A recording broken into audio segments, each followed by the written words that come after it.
What's up, everybody? Welcome to Knowledge Relationships, Reckless Reviews with your boy M3 and Sophisticated Jerk. What's good? What's good, man? Nothing much, man. Another day, man. Another time of roasting. So I feel you. Yeah, we about to cook this one up. You gonna get out there later, do some photography? You know what? It's too cold out there. Actually, man, I've been. This is funny, right? And I'll make the story short. So I'm actually going to like a Latina party. I was invited by the host, but then uninvited by some other people who thought that I would come and take pictures and post them on social media, which I don't know why they get this ridiculous idea. So I made it clear to some of them that, look, when I take pictures, I take pictures of quality looking people, beautiful people, in fact. And if you ain't on my shots, that speaks high volumes right there. So you ain't got nothing to worry about. So you told them they was ugly, pretty much, like they average at best. Look, man, I won't even go to the average, man. I'll take it a notch down below. Okay. Damn. Okay. So they solid for there. Yeah. So I gotta help a brother out, because don't want him to be the only brother like over there. And the host really wants me to come. So okay. Shouts to you, for so you about to holler, huh? Is that what it is? The host. You're gonna be in there getting your marachi on. What's that? The salsa merengue. You gonna be out there doing the your Macarena thing? Or whatever. Yeah, it depends on the mood, right? Couple of drinks, couple of barbecues, we'll how that goes, right? But your boy about to go crash the party and piss off a couple of ugly people, right? You know what I mean? Damn. Okay. Yeah. But all right, man. I saw the thumbnail. I saw the topic, man. This is definitely gonna be a good one. Your girl, Queenmaker, Princella, man, she was out here sounding red pillish, after the whole what was that chick's name she used to date? B Taylor. B Taylor, yeah. Yeah, B Taylor gave her that Negro wake up call. Princella was like, "Fuck, this is what this guy's dealing with." Right, woke her ass up. She became super woke, but Princella was like, "Look." She's like, "Hey, never again," right? Hey, she came with the Bulls hat on. She was like, "Look, let me tell you about these hoes out here." Exactly. She was trying to play for the same team, but I think she's about to be reconverted. So, you think she coming back home? Nah, she got a girlfriend. She says she's still there, but by the way she sounded, I think one more bad relationship. She gonna be in a sundress with a dude talking about like, look, I like to apologize to y'all. They ain't shit. Cause she still, she was kind of like changing the whole stance, but. She was a little tactful right here, but one more bad breakup. She throwing all them chicks under the bus. Okay. I told you she gonna be in a sundress. Like, man, I can't take these motherfuckers. She's gonna be in church. That, yeah. Oh man, what a way to get converted, right? What up, Rufus Truth? What up, B-Eazy? Thank you guys for tuning in. Make sure you guys and ladies get the likes up as well too. Let's go ahead, man. We're gonna play this video. Be-Eazy. You might need to slide in her early and be like, look, be the first one in there, because she coming back home. Right, you know what I mean? Priscilla got that work. But all right, yeah, you said we about to jump in the video. Yeah, she did a good, man. I give her credit, man. She did a great interview, so it's good that I give her credit for like coming out here and sharing that experience and stuff. Because she took that hard stance where like. Yeah, men are wrongful for everything, but after she had that experience, she was like, "Oh hell no! Like I gotta, state the obvious. What's kind of going on." So she breaks it down, man. So I give her credit for that. Well, and B Taylor did kind of try to throw her under the bus with the whole. I think B Taylor was saying she was groomed in the whole situation, saying like the trying to use the whole manipulation stuff. So I mean that's messed up. That she kind of tried to put that on Queenmaker. It's just like, look, man, you had a relationship, y'all broke up. You ain't supposed to slander people like that, but Princella got the guy treatment in this whole situation, so I think that's what woke her up a little bit. Yes, and B-Eazy says reevaluate. Yes, definitely reevaluate at best. And is B Taylor a victim? Hey, we're gonna find out, man, through this this woke interview. You know what I mean? But Queenmaker, she looked kind of shook up, man. So we're gonna see what happens, man. Let's go ahead. We're gonna play the video. And it's been a wonderful journey so far. Right. Mm-hmm. Now, you do come back. I see you with the blingery going. So the YouTube streets must be treating you well. Talk about the transformation. You know what I'm saying? We do see you glowing up. We see the glow up. Yes. Talk about that. Well, life is about transforming. So the more you learn, the more you grow. Three, there's an echo kind of going on. You tap into. There's an echo going on? Okay. Yeah. Unrealized. Let's see. That's probably because it's coming from. All right, let me do this then. I'm going to let me stop the video. I'm going to reshare it, but I'm going to turn off the sound. Okay, from the tab. All right, share this again. Yeah, we got to hear this clearly. She came in waving that white flag like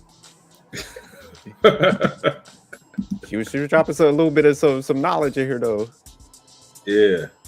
As parts of yourself. There we go. So when I first started this thing, it's always been about women's empowerment for me. But I learned so much going along, and what I've come to realize, part of the glow up for me is realizing that women need a lot more help than they're actually getting, because their issues are not just surrounded by men. Most of their issues lie within themselves. And coming to realize that the message has taken on a new evolutionary path in a direction that I didn't even know how deep it could be. But at this stage in the ball game with leadership development and things like that, we're evolving into speaking at conferences and events and things like that to really, really hone down where women need to really transform to help themselves, because I think we get really lost in this idea of relationships. So where I've evolved into is really more of a spiritual direction as opposed to just focusing on relationships, if that makes sense. That's good, because I was actually going to ask you, right? If anybody's followed you, right, you have some quote unquote controversial, if you will, thoughts about men versus women or men and women. Have any of those thoughts or the things that you preach, has any of those changed or evolved, right? I remember watching Malcolm X movie, and he said that, at first he was so centered on only Black people till he traveled the world and seen that other white people believe in Islam just like they do. And so he evolved, and that's kind of what changed him. Now that you're speaking to many women, many men about these scenarios that you preach, has your stance changed, or is it still the same? It's Before I get to that, let me give Queenmaker a shout out, man, for preaching for a minute. Yeah, she's definitely talking like she have seen the light. You know what I mean? Now, to be fair, I don't really follow her. I don't really look at her content. I don't really care about her content like that. And most of these contents, like when they talk about red pill ideologies and all that stuff, or men versus women. But it is intriguing to hear at least a little snippet about, her stance when it comes to, certain women, individuals. And I know later on in the video, we're going to at least dive deep into like her past story with B. Taylor. But I just want to kind of put that out there, Yeah, because earlier she used to take the stance like it was almost like men were kind of at fault for everything and stuff like that. So she was like, hey, women need to separate somewhat. And, she would use the bonobos comparison, like as far as like what the matriarch, I think, should look like. So, yeah, she was taking kind of a hard stance. But like what she's saying right now, it sounds very balanced and stuff.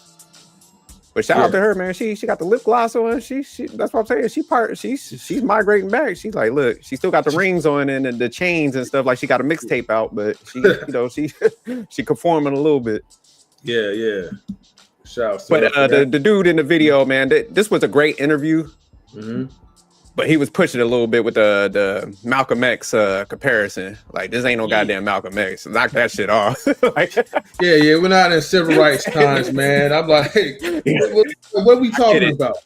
She definitely has like her whole philosophy and shit, but like the whole Malcolm X and Gandhi and motherfuckers like that, you knock it off with that shit. Like, yeah, she ain't changed no lives like on that magnitude. Stop playing. Yeah, just get to the point with the questions, man, and just keep it simple.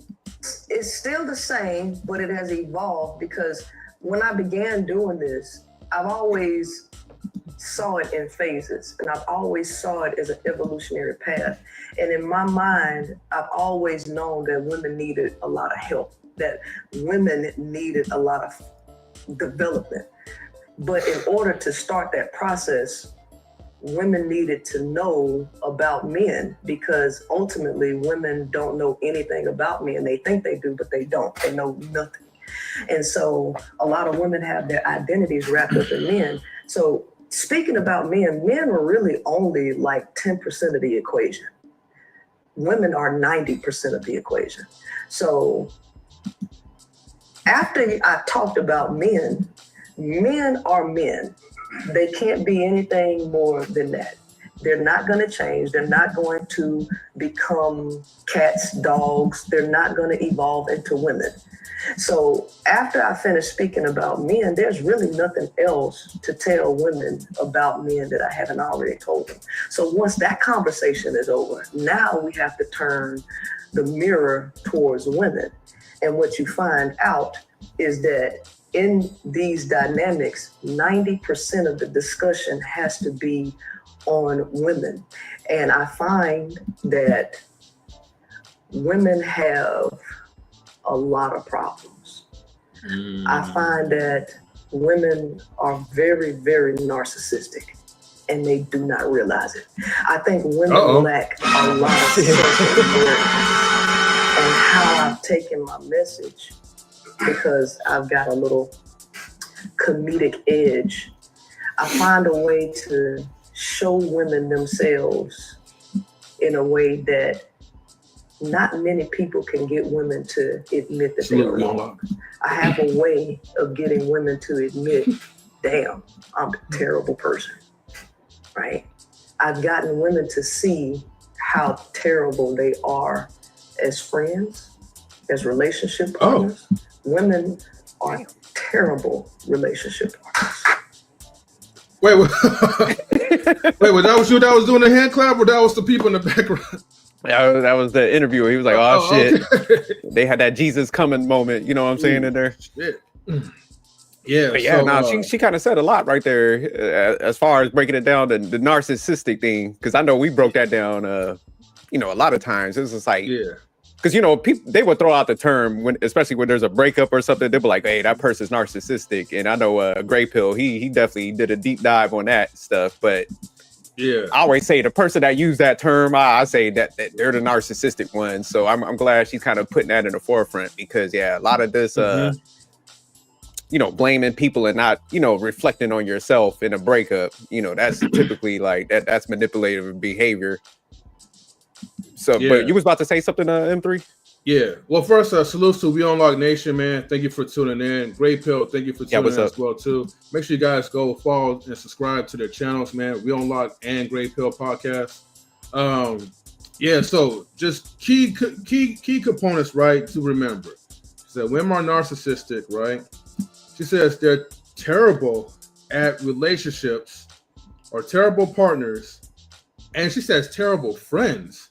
That was the part that kind of got me a little bit. I was like, damn, like, I want to do like a lot of guys feel that way. Like, damn, women are just so terrible. Like, they're just terrible. Like I said, I'm not bashing women. I'm just put that out there. You know what I mean? But I'm just only trying to understand from her perspective. You could kind of tell she definitely got hurt real bad. But, not hurt enough to, come back home to the, yet. Hey, scroll back to when she first started speaking in this segment, because there was something I wanted to catch.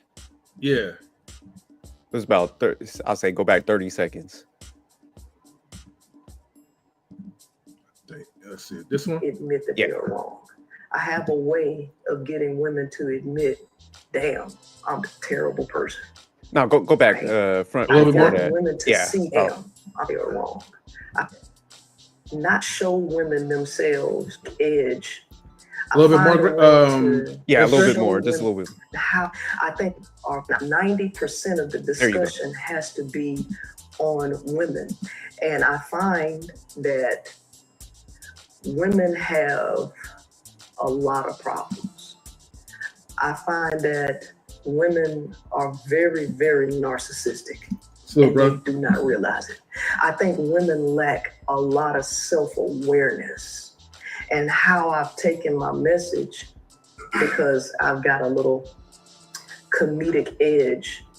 It was before that. She said something that themselves. Wait a minute, it was before that? Yeah. Because there was a piece and I wanted to. But in order to start that process, women needed to know about men. Do I need to go back a little bit more? No. It should be around here. Because ultimately, women don't know anything about men. They think they do, but they don't. They know nothing. And so a lot of women have their identities wrapped up in men. So speaking about men are really only like 10% of the equation. Women are 90% of the equation. So you can hit pause and we can get back to the original point, because I remember what she said. So she was just saying like men are men and men ain't gonna, are not gonna change. And the issue I have with that statement she's kind of making is I think men are willing to change, because as far as you look at like society, how we built it up, we're always, for the most part, you can't say all men embrace growth, but we do embrace growth, especially for our families and stuff. And typically it's the women that don't want the guys to change, because even like when they're talking and stuff, they're like, hey, let us be modern. We want to adapt, but we want y'all to stay traditional, even in times when people are pitching like, hey, I want somebody to provide like luxury for me, and the inflation is going up, they still in a certain extent like, hey, I want this guy to kind of contribute and pay for everything. So it's just like she's kind of trying to paint it as like guys are kind of don't want to change. And it's like, that's not right. Most women don't want guys to change. They're like, let us do whatever, but y'all stay stagnant and traditional, but we want to go out here and have our experiences, and then when we'll come back, we'll be a little bit traditional once we get the fun out of our system. But y'all stay right there. We want y'all to pay for everything and all that shit. So yeah. I just wanted to give some pushback on that statement. It's like, nah, guys are willing to change. It's a lot of times it's the women that don't want them to change. True that. I can't argue with that part. Okay, so do we need to skip over or just continue playing this? I didn't know. To the original part, right there.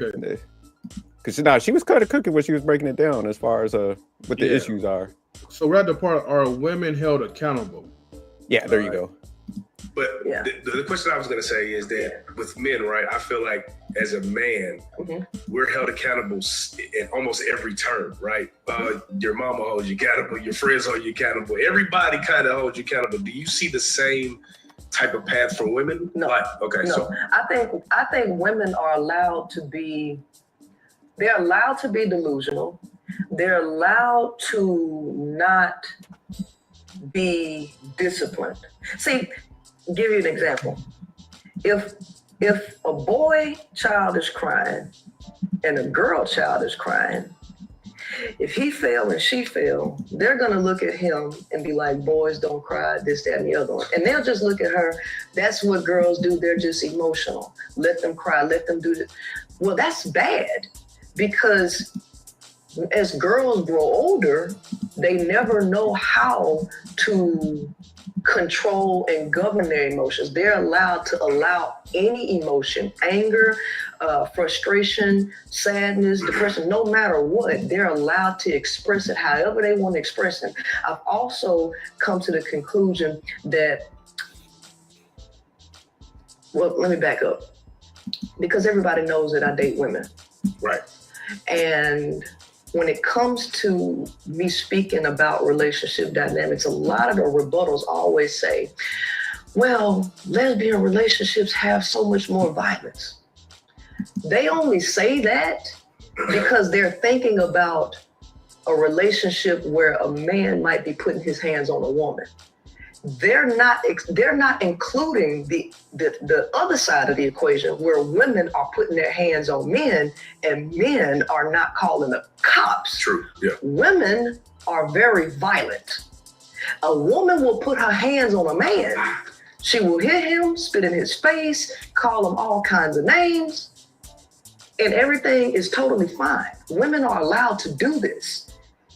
And nobody should say anything about it.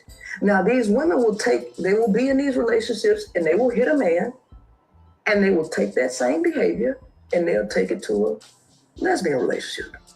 See, it's the same person, same behavior, right? But it's looked at as different because the man is stronger and he's expected to hold himself. But a lot of times in a lot of these relationships, women are extremely narcissistic and violent. And this is what I have discovered as I continue to work with women. And so what I realize is that women actually want men to be slaves. They actually want men to be their personal slaves. But you did preach that men were slaves in our first interview. Yes, they are. They are slaves. But who are they slaves to? They're It's a slaves pause to button. corporations, right? Yeah. They're slaves to the military. They're slaves. God damn it, this is Red Pill Princella. She throwing the sisterhood on the bus. She said, damn, y'all, after Bree Taylor, she all going down. She's like, I'm revealing all the secrets, god damn it. She done hit that pay. I told you, man, that must have been a terrible experience. But yeah. Nah, it's funny she's saying some of this stuff because, yeah, like I said earlier, she did take a hard stance. But like she said, I guess going through some of her situations, she's like, look, I got to be honest with this stuff. So like I said, I give her credit for speaking out. I want to see how her support goes like after this. Because, yeah, when she was like on a hard extreme, yeah, she had a lot of support. Gray Pill was even saying, yeah, there was a lot of females over there, you know, kind of supporting that type of message, you know. So I would like to see how it's going to look at this, you know, and when, you know, people start seeing how she's speaking about this stuff, like she's not taking that hard stance and she's more balanced with stuff. Yeah. Foes to fallacies, right? Says the no Fugazi versus Priscilla debate will be a one logic fallacy after false data over and over. Both of them are the most disingenuous creators on the web, social media creators. Hope you reserve time to review. Now, no doubt, we definitely would. Yeah, they're supposed to have a debate coming up. So yeah, we'll break that down, Fo. We'll definitely check that one out. Is that happening tonight? Yeah, I think it might be today. Oh, okay. Yeah, so we'll definitely we'll check that one out. Okay, depending on how that goes, we might have to shit, I ain't gonna lie, we might have to do a follow-up and add that to the Toxic Tuesday lineup. I forgot all about that. Yeah, we'll discuss that. Yeah. I could wait for the Pop the Balloon series, man. Y'all gonna have plenty more, right? Yeah, definitely. All right, let's go ahead and continue. But yeah, she definitely so she's definitely kind of showing the behaviors and stuff, and she, like I said, she detaching from the sisterhood. So. Yeah, definitely for sure. All right, let's see. Slaves in real quick, pause real quick. Yeah, and this is important when she's breaking down the slave piece, when she's talking about as far as like how a lot of women view guys as slaves, and that's why I was kind of mentioning before as far as you know, women don't truly want guys to change. So when they, you know, use that I'll say as an insult, like, oh, you guys are still stuck in the prehistoric days. It's like, well, you kind of want motherfuckers stuck in that, because then this is where she's starting to talk about how like women want guys to slave. And, you know, this is why I always gave like guys a lot of pushback about the provider stuff. I'm like, hey, man, you know, I was like, that's a female construct when you start thinking about it, because, you know, especially when the costs and stuff are going up, we're living like different people are pitching luxury and stuff. I'm like, you know, that's why I'm a 50-50 guy. And she's going to break down the mindset. And it's funny, she's breaking it down like this because, you know, this is what I've been saying for like 2 years now. I'm like, y'all know y'all like on a plantation, the pussy plantation. You know, y'all out here getting slaved and stuff because the females are going to guys like, hey, this is my expectation from men. Like, I want you to be the provider. When it should be the opposite, where the guy, if he, you know, even just looking at the Bible and stuff, it's like, hey, man, you're supposed to kind of come, if you're the leader, you're supposed to kind of like look at the areas and you define what the needs are. But it's like, it's happening in the opposite way where the females are kind of dictating the terms and guys are signing up and shit. So yeah, this is where she starts getting into the slave background of it. So guys, y'all need to wake up. This is the females are coming out and telling you like, hey, your ass need to be out there working for me, goddammit. And this is what she's highlighting. Okay, no, good looking out for breaking it down. And yeah, I mean, it's definitely like a backwards like type of society, because you'll think that you work hard, you're dedicated to yourself, to building like, you know, your resources, the way how you move as a man, and then it's like you're still subjugated to becoming a woman's like helpmate, which that's supposed to be her role. No, facts. No, that's what I'm saying. And they're becoming blunt, and that's why I love like when people talk. That's why I be telling people when people want to shut people down, I'm like, let people talk, man, and they're gonna tell you what their true desires, intentions and stuff, and how they truly feel. And you know, she's around a lot of females, so that's where she's communicating it from their perspective. So guys, y'all need to wake the hell up, because you know, like I said, they'll give me pushback when I be saying this stuff, but I'm like, all right, why? I told them 2 years ago, I was like, y'all gonna see why I'm a 50-50 dude. It's gonna make sense to y'all. It's gonna start clicking.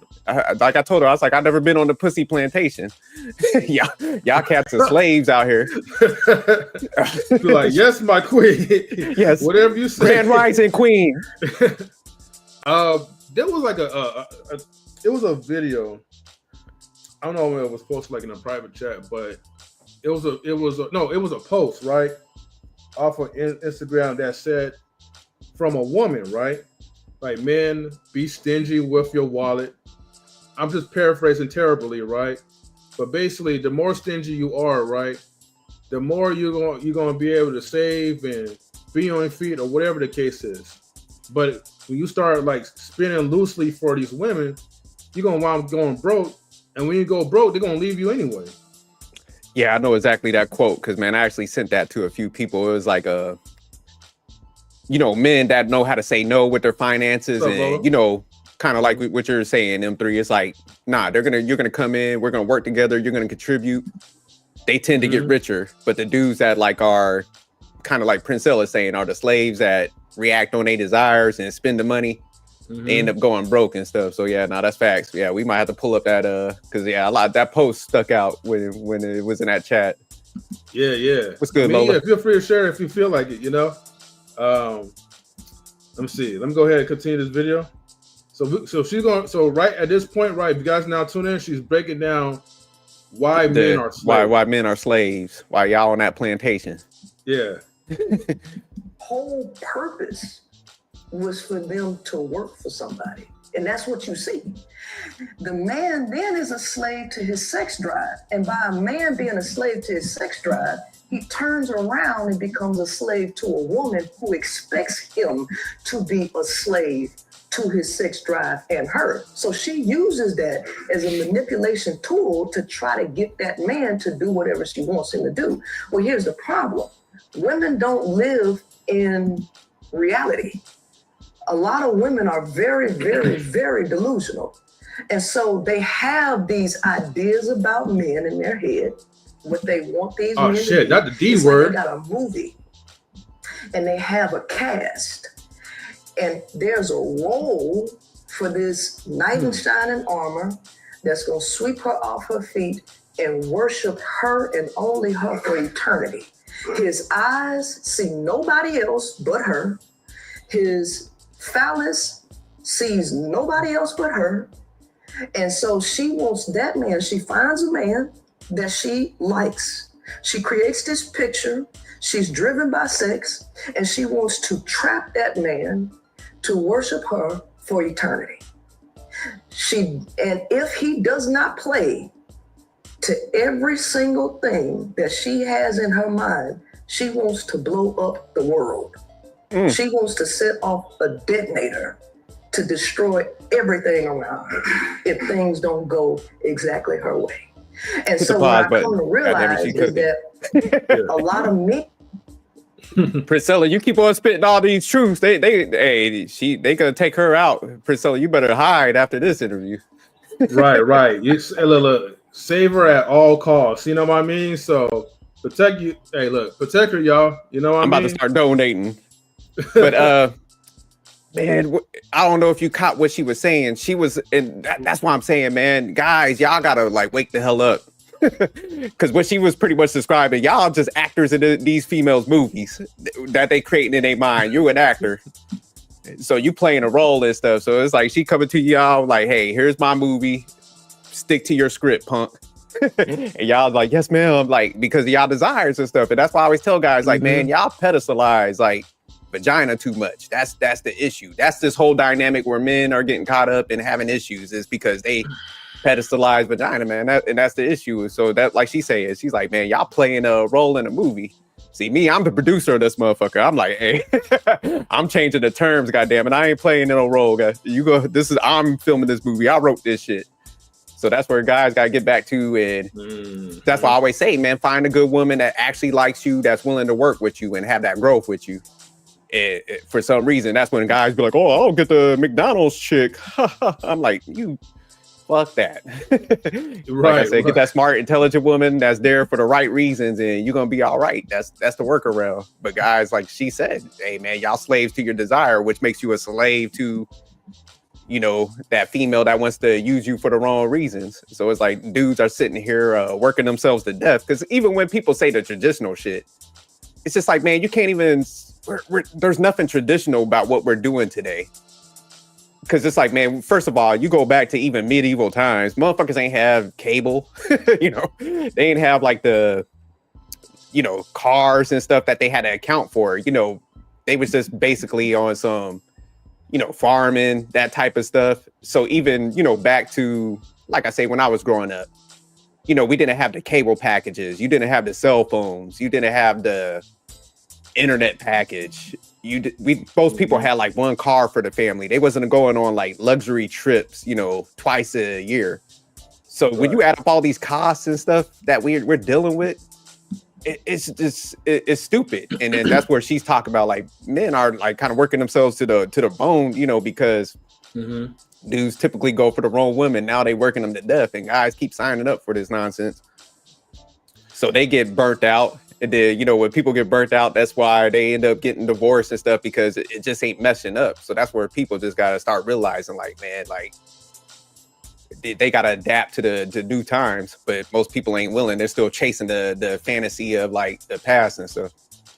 Yeah, that's why like you can never get caught up in like lust, infatuations, because all that stuff clear up, like, you know, it actually clogs up like a man's like judgment, you know, of actually seeking out the woman's character. And look, man, I know like it sounds easy than what it is, but to be honest with you, it's really like a lack of like dick discipline. Because if you really just take the time to really just assess and say, you know what, yeah, this woman look good, she got all these qualities that my eyes like to see, but when you actually have a conversation with her, what substance does she have to already offer? You know what I mean? AKA, what does she bring to the table? I know y'all hate that, but fuck it, right? So when you don't see like nothing that she brings into like your lifestyle, like, you know, as a woman, it's like, are you going to just continue to pursue that type of relationship with her because, you know, some of the toxic qualities may turn you on, because she looks pretty, because she's a certain type of way? And I think when we get caught up into it, and here's the thing, right? She's talking about men are, you know, what was slaves like to the vagina because of the desires. Well, hell, she's also speaking for herself as well too. I know she's trying to masculine as well men, but she got caught up as well too, and that's why she's in that situation, making that testimony. You know, because she was surviving B. Taylor. So let's not go there and be like, hey, like put this on us, because I know you want to switch it on. Like, well, you men is this and that. Well, what about you? No, she definitely, like you said, she fell to a lot of people do.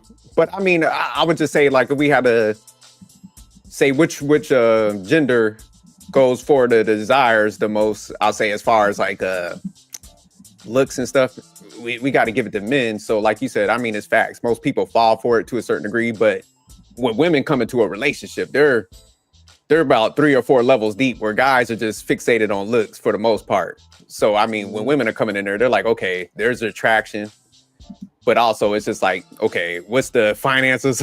You know, what's that look like? You know, sometimes they'll look at the education component. So they're looking at way more factors. And that's why, you know, they tend to fare out better, you know, where guys, we're just so like fixated on the looks. That's where, like I was saying earlier, guys would be like, oh, I'll take the McDonald's chick. Girls are like, hell no. Like, I ain't taking that deal. That's why I be like, guys be giving me pushback, but I'll be like, man, I don't mess with no broke chicks, man. Like, you got to approach this shit like how a female thinks nowadays. Yeah, definitely, for sure. All right, let's go back to the video. Y'all people stupid in the chat. Are struggling. We might have to pull up. Did you drop the link in the chat? Oh, you know what? Let me go ahead and do that. I just didn't want to prolong some time. Like, I don't want to at least, like, you know, get a couple of minutes. No, we good. We just, whatever anybody pulls up, they just got to stay in line. We don't want to get too drifted. Right. You know, just make sure, man, like nobody goes off topic. You know. Yeah, well, we gotta stop y'all today. All right, so the link is pinned to the top, y'all. So go ahead and feel free to come up, and then let's see. Anyway, so the delusions of women. Not only are they struggling trying to placate to the delusions of women, they are still struggling trying to control just their own biological urges and their neurological messages that are going. There's a lot of things that are going on with men, right? And because women ultimately don't care. Women don't care. Women say they like men. Women say they want men. But I've come to discover,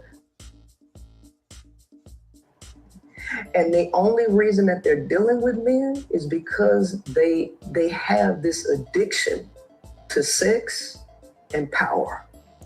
Oh, let me pause that real quick.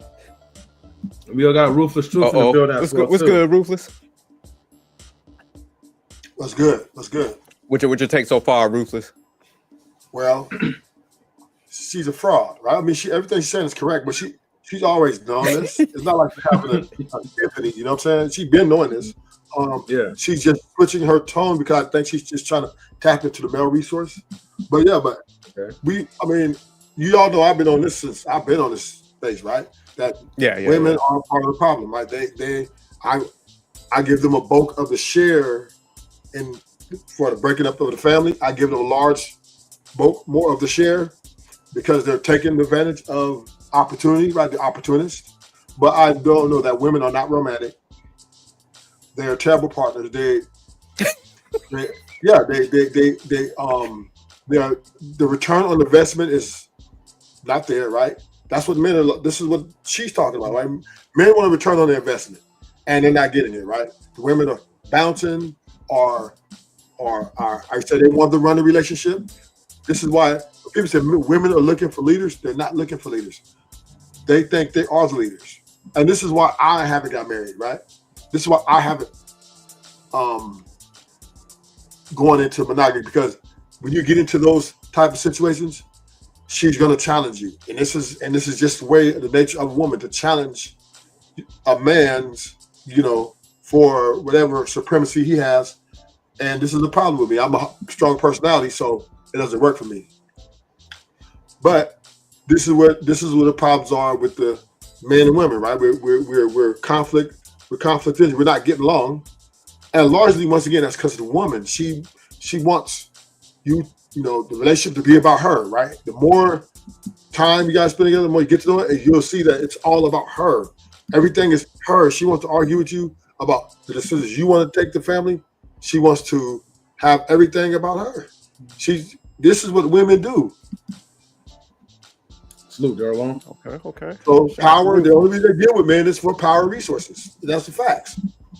And if you ain't got neither one of them things, they're pretty much, you're pretty much nothing to them. Okay. And shout out to Daryl Long. Daryl Long, if you want to come up, man, feel free to come through, man. You know, on this topic. I know you work closely like with Princella, and I think probably with B Taylor as well too. So you could probably help give like more background like context as well too, though. So, but thank you for tuning in. All right. Anything you want to say, Sophisticated Drake, before I play the video? No, I like the Ruthless breakdown on it because that's one thing I can't say about Ruthless. Ruthless been consistent. Definitely. I can't message you can't misconstrue it. That brother been consistent on stuff, so I gotta give him props on that. Yeah, definitely. He over here sounding like Queenmaker's little brother over here. They about to start a movement out here. For real. But let me go ahead and because the next one is going to be like after men are slaves, it's going to be a male is a male. Like they can get a man to do what they want them to do and placate to their ego. That's the only reason why they're dealing with it. But if a man starts talking, if he starts expressing himself, women will write it off as mansplaining. They'll write it off as misogyny, all of that, no matter what. So there's a lot of frustration that's going on with men because a male is a male. Everything that I said about males has not changed. That is still the same. It hasn't changed, right? But I do feel like men will definitely receive this version way better because now it's like you're actually saying a lot of the things that men have been saying, like the accountability piece, you know, like I feel like because men don't want to get killed, they don't even speak on it. Like it's almost like an unwritten rule. A man will walk in and he'd be like, man. You know what I'm saying? But they won't speak on it because they get killed online. They get called sassy. They get called whatever. So you have now stepped into this role, and we're sitting there. Go ahead. We rooting you on now because now you have taken on the role, like you're saying, kind of like the Kevin said. So the thing about it, right? And this is what he said, and I agree with him. But this is what's the most, I would say, sickening part of it. The men tame the men for the women, right? So not only women, they're backlashes, but the men also come over the top, right? Saying that, oh, don't argue with a woman. Happy wife, happy life, right? So men are in position to actually groom men for women. And this is what we talked about last week on the show. This is why I was telling you guys. Well, this guy needs to have himself together so he can get a girl. But a guy getting himself together, getting all his resources, getting everything in order to find a wife or whatever, what is he getting for that? All that work, right? And you're getting what she says, right? A woman who's going to be, and you know, this is, I'm glad she said this because I get so much pushback on this from guys, right? Women too, but mostly guys. Oh, Kurt, Ruthless, you just don't, you hard on, you hate with da-da-da-da. No, I'm calling, well, I'm down the middle. Women, but us men, we have a tendency, particularly married men, right? No slide at you, Sophisticated Jerk. But we have a tendency to look at our situation and project it. You know what I mean? And that's not what's happening out here. It's people who's been married 5-10 years, a lot has passed, a lot has changed. But yet we're still telling men to be traditional, be stoics, show reverence, make sure, make her happy, right? And even though she's tearing down shit, even though she's doing all these things that are destructive, men will say, well, you're the leader. That means you must not have been the guy. You must not have been him. Because if it was him, shit, she wouldn't have did that. But here's the problem. She thinks she's him. And if you think you're him and she thinks she's him, and you got two hims, what do you got? A fucking fire. And that fire is just brewing and brewing. So to the men, particularly the married men I'm speaking to, we have to stop projecting. Because honestly, on low key, I'm not saying, once again, not you, Sophisticated, it's never you. I believe a lot of married men ain't running their marriages. I believe the woman has the leverage. I believe she has to say so. And I would say 97% of all marriages. So to that being said, I believe men are bowing to women or acquiescing to women because they feel they can't live without women. They feel that they can't, or they think that they can't function in their man masculinity without a female to be there by their side. So which is kind of a fairy tale, but this is what I do believe men are holding on to, which is delusional. But this is why the women are doing what they do. They're like, fuck you guys. Give us everything. Give us every fucking thing you got. Stupid. I don't take no offense when you say that, because I think it's true, Ruthless. I do think a lot of men project. So that's why when I came in the game, I'm like, if somebody ain't willing to actually contribute to the relationship, I don't do it. Like, I've been, like you said, I got more pushback than guys and stuff, as far as like the leadership structure and stuff. So I'm like, hey man, if both of y'all ain't contributing to that relationship, and I'm talking about financially, I don't want to hear that like effort nonsense, because that's where like people be like, well, 50-50, what about 100 effort? I'm like, shut the fuck up. I'm talking about like finances. Like if somebody ain't willing to put in with you and actually contribute, don't do it. Like you said, I think a lot of guys are jumping into stuff, like you said, on some fairy tale stuff, and it's just like, but then there's guys that say, if guys do say, for example, drizzle, right? Or you want to be like a bitch. You want to be like the woman. You want to be treated like a woman, right? So the other men are shaming men for requesting reciprocity. Yeah, no, we still firm. I told you, I'm leading the homosexual revolution out here. I don't never subscribe to homosexual. That's just too much shaming from the woman. That's just too much. She's gonna crush you psychologically, right? She gonna talk about you every fucking day. But I would just say, to your point, if it's a woman, do need to put a skin in the game now, and I do believe you have to, even if you got everything right, you need to make her put in and still, so she can have, so to show that her true value is there. Yeah. Yeah, I think that's where it's got to go nowadays. Because I mean, we just seen too many examples of like what she's saying, people cleaning dudes out. So that's why I'm like, I just don't see how people would even sign up for that risk. I'm sorry, like, even though I'm in a marriage, it works out. I just don't project everything on everybody. I'm like, it ain't looking a certain way, don't jump in it. That's why I'll be hard on guys. I'm like, hey man, come in there. Hey, don't just jump into it. Make sure that person's willing to invest in that relationship. If they ain't, man, don't do it. But like you right, Ruthless, most guys give the most pushback. So I mean, I agree with that. So, and last thing, and I'm gonna get you the video. Last thing, M3. Yeah. Men are delusional too. Oh yeah, we know. You know what I mean? We did like a live about that last time. Right. We think that these women would never do us like this, especially the particular woman, right? We let our guards down too much. So once again, right, this misery loves company. So this every guy who's fed into this delusion and find out they've been tricked, they're trying to play it off like, and then when the dude like somebody's awake or acting woke, oh, you soft, you ain't no man. But you want to be woman treatment. So once again, right, it's a delusion that women are good, that women are nurturers, and women are these great people that are, I would say, a man's backbone, inspiration, all this shit. But now that we got all this information, and she's coming out here verifying everything that we are delusional about, saying that women are dealing with you because what you can give her, and if you listen to her, acquiesce to her happiness. Other than that, if you do not do those things, she will walk.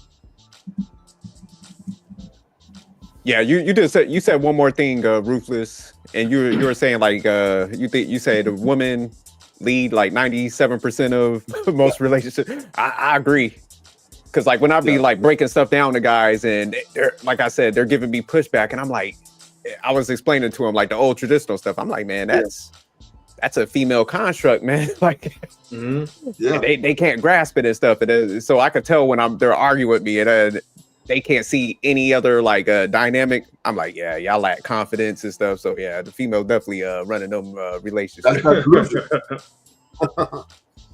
It's like them dudes are paid. Like I always said, they paying for the leadership. They don't want to admit that because, like I said, I think our ego gets so far in these conversations where it's hard for people just to admit that they might have didn't have the knowledge at a certain point, but they took a bad deal to a certain degree. So it's just like they're not going to come out and say it. They're not going to want to bash like their situation, and I understand that. But it's just like it is what it is. At the end of the day, it's like, man, if you want growth, you got to sometimes accept what's going on and the reality. Because like what Ruthless is saying, it's like, man, that makes you delusional when you're just unwilling to, you know, set certain dynamics and stuff. Because it's even like the Yada video we was watching where he's trying to pitch pretty much that happy wife, happy life type stuff, and you know, paying for everything, giving her like 50, what do you say, 300,000 or something?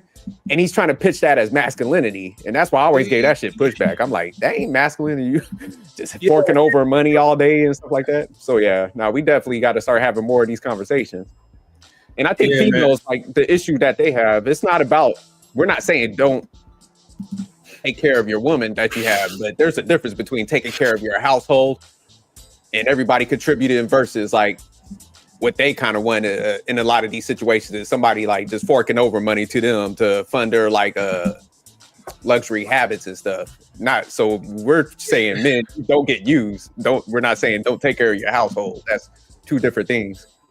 I don't basically like don't contribute like for a person who is not going to be grateful for what you're giving her, for what you're taking care of her. And we already know the reality is like a lot of women feel so entitled. They don't need to say thank you. They don't need to be grateful. They just have the expectation that you're supposed to do that because you're their slave, you know? And as long as men are happily accepting this, and then I mean like, hey, it's over. You know? Well, three though, the shit that gets me pissed off, and that's why I recently started jumping on lives, because man, I got to the point I stopped having the 50-50 conversation because like I said, I was having it with dudes and they could have grasped the concept. So I was just like, you know what? My shit is going good, so I don't even need to have this conversation. But when I started hearing females like, well, you're not a man if you don't pay 100% of my bills, I was like, oh, okay, I got to come back out here and so like what Princella's saying, that's where they're so entitled. And they done punk men so much that they're just to the point where it's just like, hey, if you don't accept my terms, you're unmasculine. So that's where like Ruthless was saying, dudes like him that kind of spoke out on certain things, they'll be like, oh, he's sassy or he's misogynistic, he's this and this. And it's like, nah, that ain't the case. Then the man come right behind it. They definitely. That's the even worst part. We have no support system amongst each other. Right? Even if it's clearly a woman's divorcing and taking everything, the dude will say, well, you'll get it back. Yeah. We literally, I'm gonna say this is amongst each other, even though women they don't really like each other that much, but at least they'll at least support each other. Right? They'll at least say, girl, you could do better.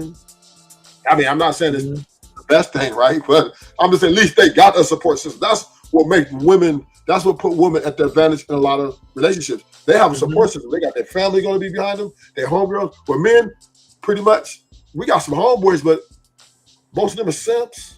Like you just saying, and you can't really, you know what I mean? You can't really, oh man, they're like, boy, you tripping. You better. Now, everybody think we don't have like, you know, daddy government to take care of us like they do. Right. So yeah. They got all kinds of systems backing them up. So it's basically you got to get out here and you got to protect yourself, man. Yeah, facts. All right, let's go ahead. We got to get to this video, but let me see. We talk female issues, biggest misconception about women. Let's jump to this one. Which one?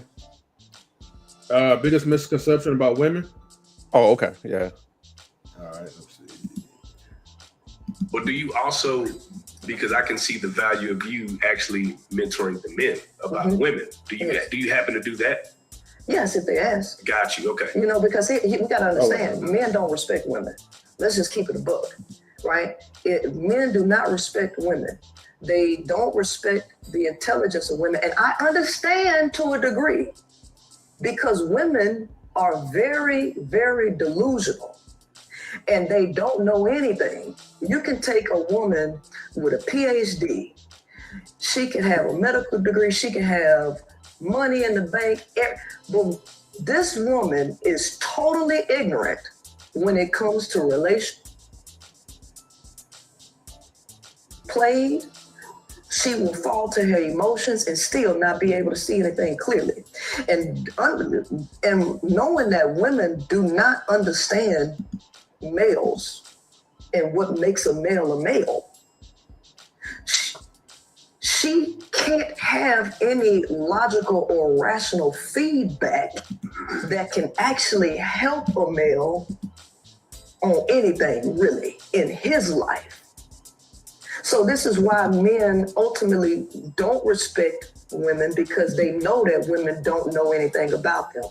And then on top of that, because women make terrible decisions when it comes to sex and things like that, the men can't trust them there, right? It makes sense. And then on top of that, if a man wants to knock you down and just smash you, he ain't trying to hear nothing you got to say anyway. So there's 3 layers of why men ain't listening to women. So I don't talk to men. I don't teach men nothing unless they genuinely want my help. Otherwise, I don't got nothing to say to them, really. Right. I was gonna say this. I feel like it's a bag there to be made. I'll be honest with you. But I gotta ask you this, right? What do you see as the biggest misconception society has about women's ability to lead compared to men? Because we just had Kamala Harris, right, versus Trump, and we got a guy. Hey, hit the pause button real quick. Outside looking in, we got a guy that's a felon. Yeah, I gotta give her pushback on that point she made as far as like men don't respect intelligence. I think men respect intelligence. What they don't respect is the deception. And what I mean by that is like even on when we used to be on Will's panel, we'll be talking to females, and you know, you'll give them a situation, say like a guy is I say in a bad position where he's struggling, he done dealt with a hardship. A lot of times females will act like they can't understand the logic within that scenario that you give them. But as soon as you like place the female in that position, they're like, oh, okay, I get it. So it kind of ties into what Princella was saying earlier, where she was like, you know, a lot of times they just don't care, you know, about that, say the scenario where the guy is like, comes out on the bad end, like he got used for money or something like that. You know, they'll be like, well, he should have did this better. But it's like, if you flip flop the female in that position where like the guy took somebody, they be like, oh, that's messed up, you know? So I seen that a lot of times when we have these conversations. So I think that's where guys like the disrespect are what she was saying. It's like, they don't care about she's like trying to make the case, well, guys don't respect women with intelligence. It's like, no, we just don't respect the manipulation and the deception on that stuff. So I wanted to give some pushback on that. So no, facts. Go ahead, True. Yeah. So I kind of agree with her but I agree with you too, right? So it's where context matters. In a context of intelligence, as far as being able to sustain a conversation and, you know, pay bills and make sure that, you know, we can maneuver together, yes. In that respect, yeah. But now when it comes to girls trips, eyelashes, get your body done, all those things, right? The intelligent thing to do would be to just be natural, be yourself, right? And women typically don't fall in line with this or align with this. So this is where we lose respect for their intelligence, because the intelligent thing to do is be yourself and be you, but they always want to be like everybody else. So in that regards, we lose respect for their intelligence in the matter of, how you said, I don't trust my woman, honestly, to go out to Vegas with 2 girls. I don't. I don't care how intelligent she is. I don't believe she's intelligent enough to say no to that. You know what I mean? To say no to the things that are harmful, potentially harmful, because, right? So in that regards of the information we got, yes. In that regard, in that context. But in other context, because there's kind of nuances now. men respect women, we over-respect them, I think we respect way too much. I think we get way too much because look at how they're doing us, right? And they're leveraging that respect we have for them against us. So Ruthless, let me ask you a question real quick. Do you think like men are naive and gullible to this whole yes, 100% I said delusional. Okay. Because men think because here's and this is why I'm giving men a pass. I'm kind of giving some grace to men though, right? Because when we're from little boys out the womb, we're taught to treat women a certain way. Plus our attraction to the aesthetics and the type of things of feminine, right? And then our mom is telling us, boy, you treat the sister, don't you know what I mean? So it's been beat into us for thousands and thousands of years to treat women as queens. This is before we ever have a girlfriend. This is before we ever have some slave shit. Yeah, like it's how you say we've been indoctrinated in this ideology as put the woman first, correct? Mm-hmm. Yes, I know I've been taught that all my life, put the woman first. And it started with your mama. You know what I'm saying? So all it's doing is just the ideology is pouring out into the dating market. And women, this is where they are intelligent. They see that, they saw that, they was paying attention when mama and daddy would tell you, treat your sister better than you. Right? And they use that, and now they're leveraging that against you. Right? Yeah, what your mama tell you, boy? You know how you treat a woman first. You should never put your hands on. You should never do this to a woman. You know, you said you love me. Why are you doing me like this? Right? They go to that. This is why the number one weapon a woman will use on you is the victim mentality because she know what your mama and daddy told you. So for us to say that, and back to your point where you asked me, do men delusional? Yes, men are delusional because they've been indoctrinated in this shit the whole fucking life. And it's kind of hard all in one day and all in 1 week to just say, you know, yeah, we good. We ain't doing that no more. Because it's going to be a part of that teaching that you know what I mean, that home plus you know they're attracted to them. So it's kind of this is why the simps are the majority. This is why they're the most dominant. Right? When you come to numbers, most men are simps because of that ideology right there. All right. But M3, I said jump to the 42 mark because that's where she goes back into talking about men are created to serve women, where she's kind of what Ruthless was talking about. That's where she starts breaking it down more. Okay, yeah, I got you. Like clink. But can we acknowledge if a man got up here and said the exact same thing you just said, they would label him misogynistic? Of course they would, because like I said before, women don't listen to men. Women think that men were created to serve them. So if you ain't serving them, they don't want to hear nothing you got to say, because at the end of the day, women think that this is we need to teach males to do this. Women want men to be women. Women want society to transform a male into a female. Women hate women. Women hate each other. But they want to get a man and then make him embody all the characteristics. Okay, hold on. Let her cook a little bit. Well, I'm sorry, my bad, sophisticated. No, go ahead. I just had to make a quick pause because that line right there which says women hate each other. I mean, mine's is like a little bit watered down, but I've been telling y'all women, right, that women don't like each other. I just want to put that out there. She probably stole my point and then kind of like flipped it around with women hate each other. But I've always been telling y'all this from the time when I first started this live stream. All you women hate each other. But y'all want to pretend that y'all like lovey-dovey and, you know, women power, or girl power, or whatever.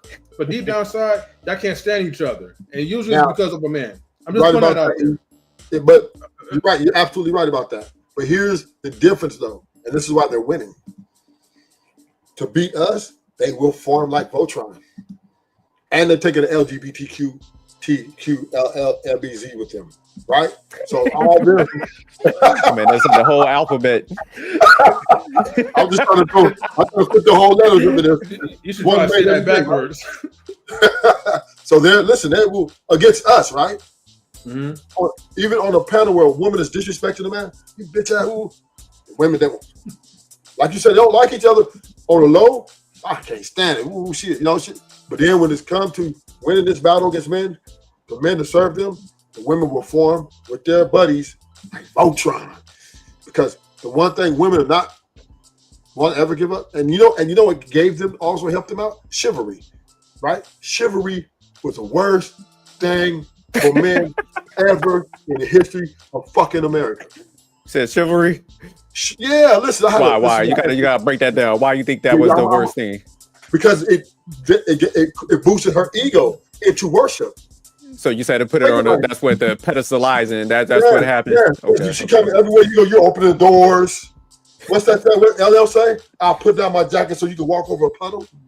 Right? Damn, you with the LL. You said LL was simping with that lyric? Yeah, no doubt. Right? Because that's what they made shoes for. It's water resistant. Right? So once again.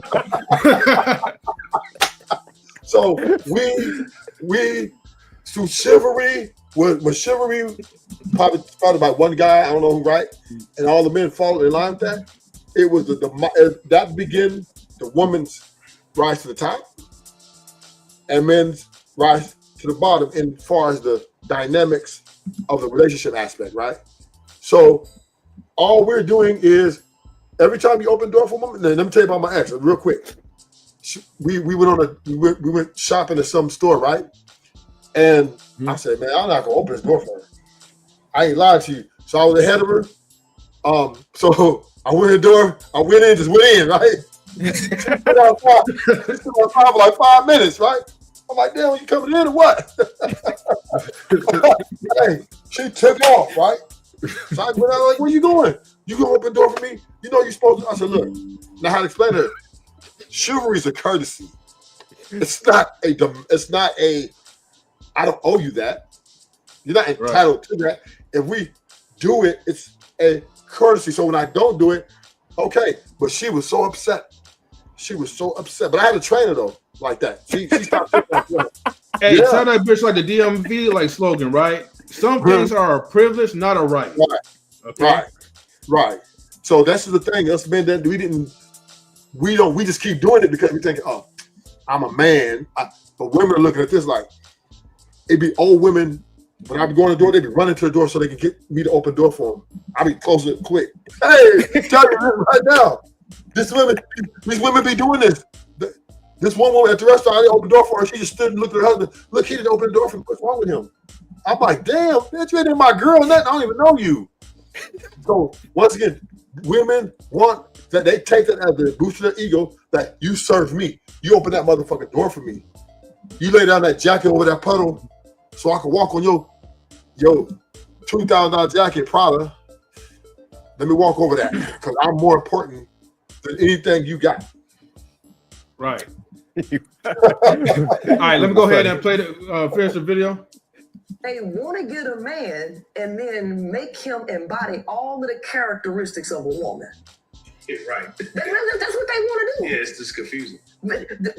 So it all makes sense. Trying to fit a square peg into a round hole, wanting your cake and eat it too. I think all of that had everything to do with women. Coming up with these things had everything to do with trying to figure out what a woman wants because women want it all. And that's how marketing has been directed to women to give women the illusion that you can have it all. To even think that you can have it all, that is a sign of narcissism. It's a sign of greed. Women want the world to revolve around them, each and every last woman. Women want their own man. They don't want to share the men, even though that is the more logical way that things would actually work out. Women don't want to do that, even because that's not the nature of a man to be stuck with one person. But the woman wants to stick that man to one person, which is her, which is to take men away from their own reality, make men go against their own nature and trap him with her. Right. And she don't care about what you going through, what you thinking, how you feel, as long as you serving her. That's where this thing, happy life, happy wife, happy life come from. It's total narcissism. So wouldn't you say that, wouldn't you say that men have been manipulated just as much as women have been? Both sexes have been manipulated and sold a lie. Patriarchy, just because she's right on that part. It's patriarchy don't mean that men benefit from this. Actually, men are suffering a great deal from this, right? Women are suffering, and it's only a small few people that's making a boatload of money off of all this dysfunction. Because this is dysfunction. Okay. And both parties have been lied to. Both parties has been lied to. And there was one comment that B-Eazy made, and I agree with it, where chivalry, I think if you do it for a deserving person, I have no issue with it, you know. Well, it just shouldn't be like, go ahead. I would say if you're doing it with that person, deserving person, you think, I do it from time to time, but you need to make it be known, though. You need to be clear, right? For real, you need to be clear that this is something I'm doing as a courtesy. This is not something I owe you. Because if you don't, then right, the entitlement kicks in, and now they're looking at you funny. Yeah, no, they need to get back to having appreciation, because it's like nothing is owed to anybody. So it's like if anybody does a kind act, you should be appreciative, because you should have that realization that people don't have to do nothing for you. So yeah, people got to get back to being having that gratitude for stuff. So there is a lot of entitlement.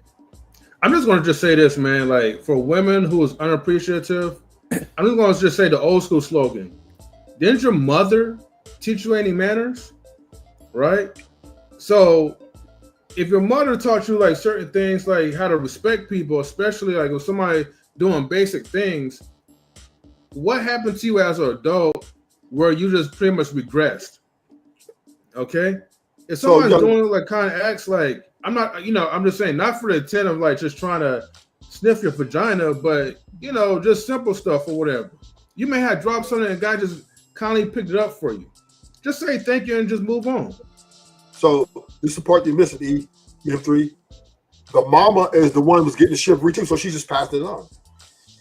Look, make sure that man open the door for you. Make sure he do this, do that. The women are the one indoctrinating these women to be like them. Remember, it's just one thing passed on to the other, right? It's just passed down. So your mother, the respect. See, M3, I understand what you said, but you remember that we had when we talked last week, and I said the lens of a man versus the lens of a woman. Right? I get it.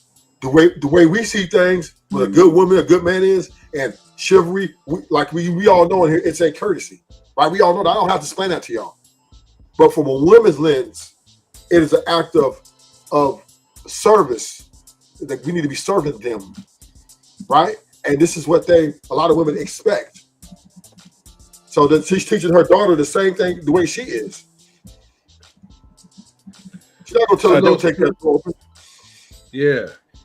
There was one point where the guy asked her, as far as like, are men being manipulated? I don't agree with that. I just hate the term manipulation for adults. I think manipulation is overused. I think at a certain point, man, you have enough knowledge to make decisions. So I think a lot of people, like guys, are taking some of these bad deals. It's not because they're manipulated, or even when females use it, they're like, "Oh, I was manipulated by somebody." This is like, nah. Typically, you're maneuvering out of desire or whatever, and you might get a bad deal, but it wasn't no manipulation. It was your own decision making and stuff like that. I think as adults, we got to stop using that shit. I think it's almost like a cop out. So I have to disagree right there. There is always a form of manipulation, even in the woman who actually doesn't carry it out, right? Maybe she changed her mind later, so but to manipulate you to marry them is a form of manipulation, right? Because they're putting their best foot forward, they're doing all the things they're supposed to do, but they ain't necessarily who they really are, right? So they're making you believe something that really ain't all the way true. So it is a form of manipulation right there because they want something from you. Now, there's some extreme, there's some, like I said, it goes with the game. Men do it too, right? We are sitting here, we know we got a roster maybe, right? But we're not really putting it out there. We're just like, oh yeah, you're the only one, and because maybe this is the one we're really just trying to bag, so that we can get in. If it works out, then we get rid of everybody else. But I'm just saying, right? It's just a human thing. It's just a nature that to manipulate something that you want, or maybe something you want from somebody to get it. Because women today will come out and say, "Give me your motherfucking money," or "Give me a house," or "Give me this." Right? She's gonna, oh man, yeah, and she's gonna pretend like she listens to you. No, give. Yeah, but see that the part I give pushback on the manipulation, it's like to a certain degree, we know how most people will operate, just based on certain circumstances. So where people in a mind, and I think we were talking about it last week, Ruthless, where you're like, everybody thinks my person won't do this to me. Right. So that's what I'm saying. If we ought to kind of honestly know what people are capable of, but we trick ourselves, into thinking like, hey, this person can't do this to me. That's why I'm saying it's really not manipulation, because it's just, it goes back to delusional. Like I know B-Eazy. Right? Yeah. But that goes so back that's what I'm to saying. delusion. Feel me? Women are playing on like chivalry, right? Women are playing on, they know that they leverage that against you, which is a form of manipulation. See what I'm saying? Men, like I said, I don't have to explain to y'all, but they know that. But you think one thing with how they're manipulating through chivalry is how they insert their, well, if you don't do this for me, you ain't a man, right? Or if you express to them disagreement about something, you're a misogynist, right? That's manipulation, because you're not really that. You're just expressing your opinion. But they use that word to manipulate you to say that you're wrong, even though you're not wrong, so that you can back off and leave them the fuck alone and not question their behaviors. Nah, because if you ask most people like that will use the term manipulation, and I'll be like, hey man, are you kind of gullible or naive? They'll be like, nah, they'll get offended by, people using them terms. But it's like, if you look up the definition of those, that means you lack knowledge and stuff. So when you ask people that were in those shoes and stuff, and you start saying, hey man, were you like a little dumb in those situations, to be like, oh no, I'm not dumb. So that's why I'm saying I don't think there's manipulation, because nobody wants to admit the fact that they were like lack knowledge or they were like dumb in certain situations. Of course they gonna say that. They don't want to feel like a fool, right? Yeah, but that's what I'm saying. So they gonna tell you the truth. But that's what I'm saying. If you use the term manipulation, you got to use that as you got to kind of be like, hey man, I was kind of a fool, man. I didn't have that knowledge. I was dumb in that situation. But most people ain't gonna say that. But they was dumb, but they gonna tell you that, right? Images, everything. Oh, I knew. Yeah, right. But that's what I'm saying. It's like, if you can't take ownership of the dumb part, then you can't use the term manipulation, because you can't have it both ways. But like, hey, I'm intelligent and I'm smart, but in these certain situations, I'm dumb as hell, and most people ain't gonna admit that. No. Manipulation has nothing to do with you're not intelligent or dumb. You can be smart. You can be the smartest man in the world and get manipulated. Oh yeah, no, facts. But there was something in that time where you chose to like neglect the intellect. So maybe I was using the. Are you delusional? Yeah. But I just don't think people get manipulated that much. I think they react off of their desires and stuff, and they end up in bad situations. Fucking second. You just don't know. But all right, we can get back to the video. Yeah, I just wanted to push back on that point. Yeah, no problem. Shout out to people who's tuning in to the Instagram, IG, but most importantly, shout out to the ones who's in a YouTube chat. Make sure you guys get the likes up, and then also if you guys are on Instagram, come over to like YouTube, hit the subscribe button, subscribe to Knowledge and Relationships like on YouTube, and then here's like pretty much like the link or whatever. You guys can take a picture or whatever, and then just go head on to our website, our YouTube channel. But thank everybody for tuning in. So go ahead, and we're gonna continue with this video. B-Eazy said delusion is a hell of a drug. Facts. Both the male and the female. And they both have unrealistic expectations of each other. But the reason why they stuck together is all because of sex. It's sex. And so men and women think they need to be together because of their sexual desire. But men and women are not compatible. They're opposites. If body A imposes a force on body B imposes a force on body A that is equal in magnitude and opposite in direction. They're clashing. But every now and then, okay, Queenmaker, slow down on that mouth. And I've experienced this now with my fiance, where they just click. It's like them two just belong together. You ever seen that couple where you're like, damn, they just... Hey, hit pause real quick. I like this comment by Uncle Fatty. Very. Yeah, pull up that comment. Yeah, it says delusions of grandeur. Manipulation come with an inherent implication of fault.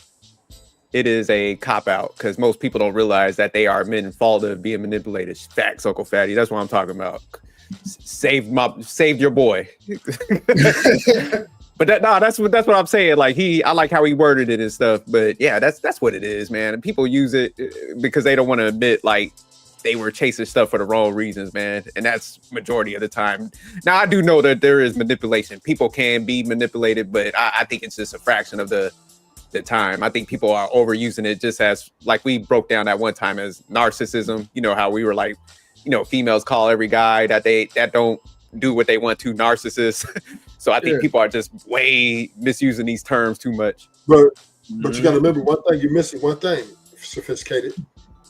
Yeah, facts. B-Eazy. I was drowning like a motherfucker. Shout out to Uncle Fatty. Remember, where's your cash app?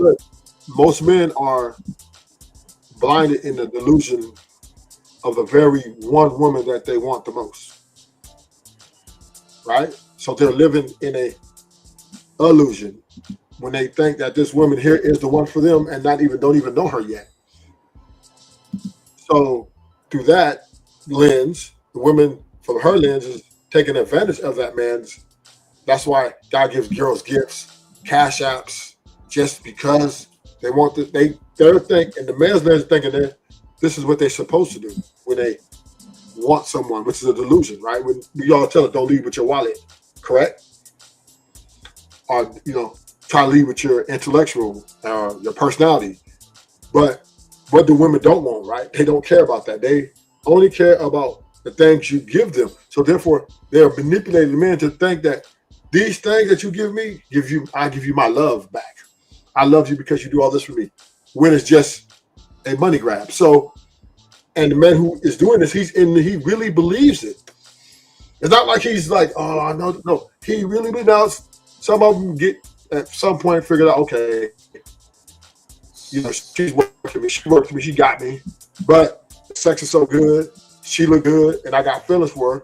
I'm just gonna hopefully keep doing this, and she one day maybe reciprocate these things back to me, right? Because obviously she's not reciprocating the very thing that you want back from her for the items that you're giving her, because you're living in your delusion to think that this was going to get her to love you.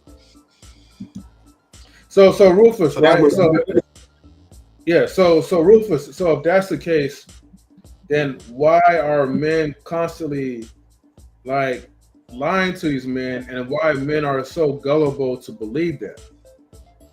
Because the coochie game that the women are playing, right? Mm-hmm. They put basically shut it down for the average to less men. You know what I mean? So I mean to be specific, like an example, like because you mentioned that, okay, women will pretty much prefer a man, right, or will want a man to lead with his wallet, but they'll tell a man that they don't want us to lead with our wallet. They want us to lead with our heart and our personality. Right. And that's then a form of manipulation. Yeah, right, you said those are forms of manipulation, but why can't they just be upfront, straightforward? I mean, men gonna do what they're told to do anyway. They're slaves. But because women also know that men don't really like to be used. They really don't like it, right? But once again, it's a delusion. So they understand the game, right? Women have game. They learn to manipulate men. But we can't beat them up because they're stronger. They're more powerful than us. They're also smarter than us in a lot of ways, right? And if we just come out and say, look, let's go in your bank account, transfer all your funds over to my account, and we're good, right? That's 99.9% not going to happen, right? Mm-hmm. Right? So she can't go that route. So she has to, cater to his delusion. She's a stripper. This is what they do, right? This is what strippers do. So they cater to that man's delusion to make him feel wanted, which they're manipulating him to make them feel a certain type of way so they can what? Receive the monetary value which he has to offer. Salute, Vaughn. I agree to a certain extent what Ruthless is saying, because like I said, I just, man, men know the game too, but like I agree with him as far as like he can't come out and say like, hey, I just want the money. So, because, you know, like most dudes would run at that point. So it's just like, man, I think as far as society, everybody knows what's going on. Everybody's just lying to themselves at this point.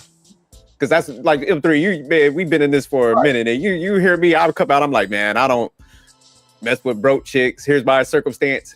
Man, I get the most pushback from guys because it's just like in their mind, a lot of dudes was like, if I don't pay for everything, then she ain't gonna respect me, and I can't have leadership. So that's how they just view everything, and that's the reality. And if I was a woman, shit, if guys were pitching, I need to pay for everything, I'm gonna take the shit too. So that's what I'm saying. At the end of the day, everybody knows what the hell's going on, the dynamics and shit. It's just like, you know, everybody is kind of lying about the circumstances and what needs to be done. I think that's the issue. But I just don't think it's manipulation, man. I think everybody's just comfortable doing what is kind of going on. So we both have our specialties, right? So when men in the survival mode, right? If it gets to we get desperate, we need resources. We too much go to get a gun, right? We didn't go that far, right? Mm-hmm. And I'm not saying every guy, but I'm just saying we'll go to the extreme to take some shit. Where women, when they're in survival mode, right? They go into what's their weapon? Manipulation, right? Their vagina, right? I'm saying if it comes down to, okay, I need to make this, and I don't got no education, I'm not really got none of these things to really go to. What do I have that I need to survive right now? What can I go to? What is my weapon? Most women ain't gonna get a gun, right? Go just take something. So which is what? Where's their power? They manipulate to make people to sell an illusion and to capitalize on that selling of that illusion to receive resources, which is a form of manipulation. It's just the way the game goes. You stretching manipulation, Ruthless. This is why divorce rate's so high. Right? Because they're like 1 foot in, 1 foot out, right? Man, let's just keep. No. See, what you're doing is playing in these gentlemen's face, and I have too much respect for these gentlemen to have you up here playing in their face, telling us I'm right. No, sir. Okay, you are not right. All right, let's just start there. You are not right. You just. Now let me ask you something, Ruthless. Okay. I'll let you talk. Be quiet. In the name of Jesus Christ, be fucking quiet. Okay. Now,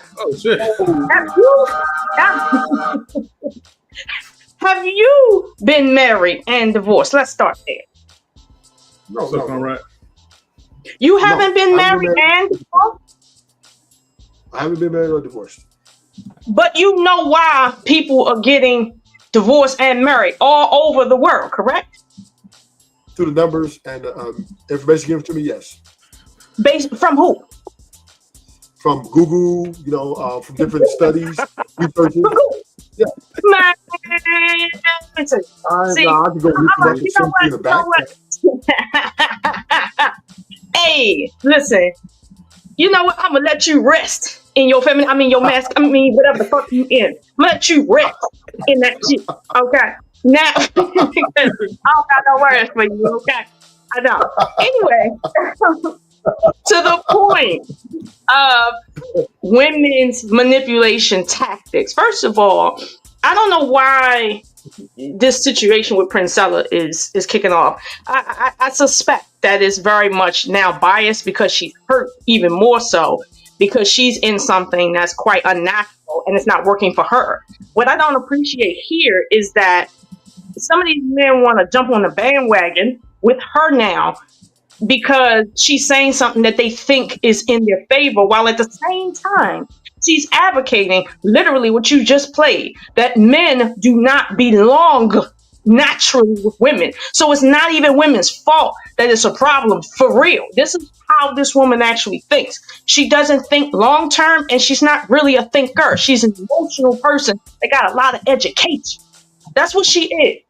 So I'm not about to sit here and dumb myself down and prove that men and women, males and females, it's not men and women, it's males and females are meant for each other. The entire universe is full of one, let's say, prototype of how life can happen. It's a formula, and we fit in it. And she now, because millions of years of evolution, now Princella got all the answers. Fuck out of here. Okay, seriously. So when you talk about manipulation, manipulation and lying are two different things. And even when we want to talk about female manipulation, the female manipulation we have today within the last 5,000 years is based on a male-driven system that relies on their manipulation. There is no, for instance, I cannot manipulate you with pussy if pussy ain't where your weakness is. So trust me, women wouldn't use pussy to manipulate if they didn't observe that that is a manipulative factor in the male psyche. Change that, and I'm sure it will change along with that. So it's not about pussy, like women know their pussy is good. No, it's about your weakness. So at the end of the day, if we want to now move towards resources, back in the circumstance, oh my God. But Moon is live. I know you in the first comment. Never mind. Anyway, back in the day, women existed in a world where resources was purposely kept from women, period. Purposely kept. That meant that for her to gain any type of autonomy, she had to be calculative and very manipulative to keep men in play. Now in 2024, you don't have to use a man to be rich. You don't have to manipulate a man to get dollars and bags and all this other shit. Men's manipulation per pussy is obsolete.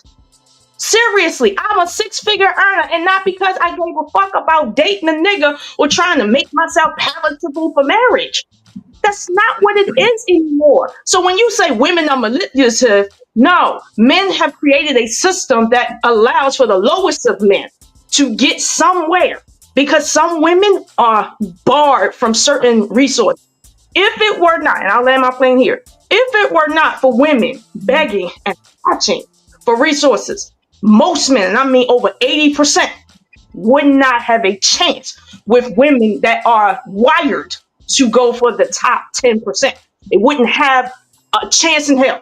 So you better be glad there's broke bitches out here. You better be glad they're willing to give you at least pussy, because they ain't about to sit and give you no real relationship. You better be glad that they handing out pussy like hoes, because if it wasn't for hoes, a lot of y'all wouldn't even be married, okay? And you know you love some marriage, okay? Talk about it. You better be grateful. Now, here's the thing. If you want women to change, understand, that means most of y'all gonna have to see y'all brethren, virgins, not married, stuffed up, all that backed up. You're gonna have to learn to live with the bullshit that come with y'all not having no pussy if you want women to stop giving a fuck about pussy and focus on having a real relationship. Okay? Now get with it. You too, sir. Up here. Hey, but hoes don't have to be broke though. That's what I'm saying. They don't have to be, and they not gonna be. That's why y'all better be glad that some of them broke right now. Salute to Comrade. What's up, Comrade? What's good, Comrade? Blessings, and peace and love to everybody. Salute. Good afternoon, good morning, wherever you are. My sister, blessings to you. Hello? I'm talking to you, Lola. Yes. I'm here, but I don't do the blessings thing because y'all know I'm the devil himself. How you doing? Okay, well, that's good. That's good for you. First of all, the reason why Princella would remotely even be reviewed right now at the topic, because she's a liar.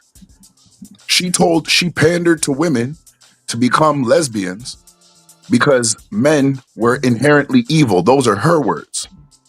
But yet still she got with B. Taylor and had B. Taylor running back onto the internet talking about this woman is all of the things that she says men are. So the issue is not even about the fact that what men are doing or aren't doing. We're always gonna have to do what we have to do. At the end of the day, this woman is a liar, and she professed to be something that she could never be in her days. My thing is when are women going to wake up to understand that whether you sell it, even it doesn't matter which man is weak for vaginal allure, whether you sell it, you put it up on OnlyFans, you put it on a discount channel, you sell it at Byway or Kmart or whatever discount shop it can be get at.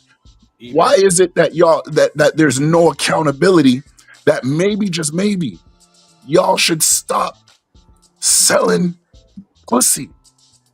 Just stop doing it. Is it stop selling or stop advertising it? Stop. Don't advertise it. Don't sell it. Like, just stop. No. If you want to find a simp, to go buy it, and you'll always find somebody like that. But don't attribute a weaker, lesser man to every man that's going to come, whether it's within these podcast streets or anywhere. Because at the end of the day, I think this is the real issue that everybody got to admit, especially women, the average women. They don't necessarily like that the average man, no matter what women say and do and how they profess to not like how men carry themselves, men are always going to be able to find. And y'all know I try not to be vulgar, but men are always going to be able to find pussy. It's just going to be there. No, sorry, hold on, stop right there, pause right there. I know what you're saying is the truth, because there's a whole clan of men up in the mountains that got themselves a lot of pussy, and that pussy ain't human. I know what you're saying is true. There's some men, all they gonna do is find pussy, and if pussy ain't being given to them, they going up into the mountains and they getting them sheep. Okay, so listen, let's not go into that, because you're talking about bestiality. Yeah, there's a lot of people. No, we're not talking about. We're not going as far to talk about people who. Because all they give a fuck about is making sure they get some sex. So trust me, we all are aware of that. All right, we don't need more. Fucking like pigs. You've gone too far now. We're not talking about bestiality. I'm talking about everyday people that get up and go to work. I'm talking about everyday people that get up and go to work, that pay taxes. We're not talking about animals. That is some weird stuff. I don't know what kind of Discovery Channel you'd be watching nowadays. That's your problem. That's your problem. When somebody tells the truth and it sounds shocking to you, you grabbing your pearls and we're not talking about that. Well, I know we're not talking about that. So then why'd you bring it up for it? Hold on. If that's your fetish, then get with your fetish. Don't bring that over here. Stay in your masculine frame. Stay in your masculine frame and be quiet, because you asked the question now. Okay, that's what we do here. The reason why it was brought up is because you made a statement, a definitive statement about the nature of men, that at all costs they're gonna get, what you didn't want to say, pussy. Okay, and I'm telling you that what you just said is so true, that there are men now in clans. Okay, meaning there's whole communities of men so enamored with pussy that if they can't get it from a human, they gonna get the feeling at least from something else. That's how fucked up it is out here. So you don't have to tell us, well, men want pussy. Yeah, they want pussy. Okay, you preaching to the fucking choir. But what you're really talking about is not men wanting pussy. That's not this conversation, at least coming from this female down here in the fucking blue here. That's not what she's doing. Now, I agree with you. She is a liar. She knows what she's saying don't make sense. And she's saying it anyway. She knows she's biased. And she's saying it anyway because she has a platform. What you said about, well, women need to stop, basically jumping on with the lies. The problem is you don't understand why women are actually attracted to her. You haven't really asked a woman that actually is a cult follower, why are you a cult follower to Princella? And listen to what they say. You haven't done that, so you don't know. Now, M3 and everybody up here know, me and Rob B have done exposés on this chick. So when you say females need to learn, no. Some females that are hurt will be susceptible to messages like this, and that is a human thing, period. Okay. Humans do that. It exists on the male side too. Let's not act like that's new. I won't need to go into that. But that is a truth that you're going to have to accept. Women are following this message for a reason. And if you don't address the reason, you will just continue in an endless circle of these types of conversations.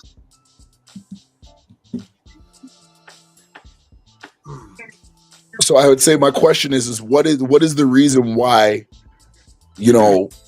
this female version of Derek Jackson is so popular? What is it? What is it that clearly I've missed that allows women to move from Derek Jackson pandering to Princella pandering? Okay, I'm so glad you asked. I'm so glad you asked. Good question, Conrad. That's a good question. I like you already. Now, the reason, and I have spoken to maybe 2 or 3, not everybody, 2 or 3, has a lot to do with past experiences. One, a lot, not all, but a lot. Take B. Taylor. Now, B. Taylor knows me. We cool. We not friends like her and Raw B closer. We're kind of more like associates.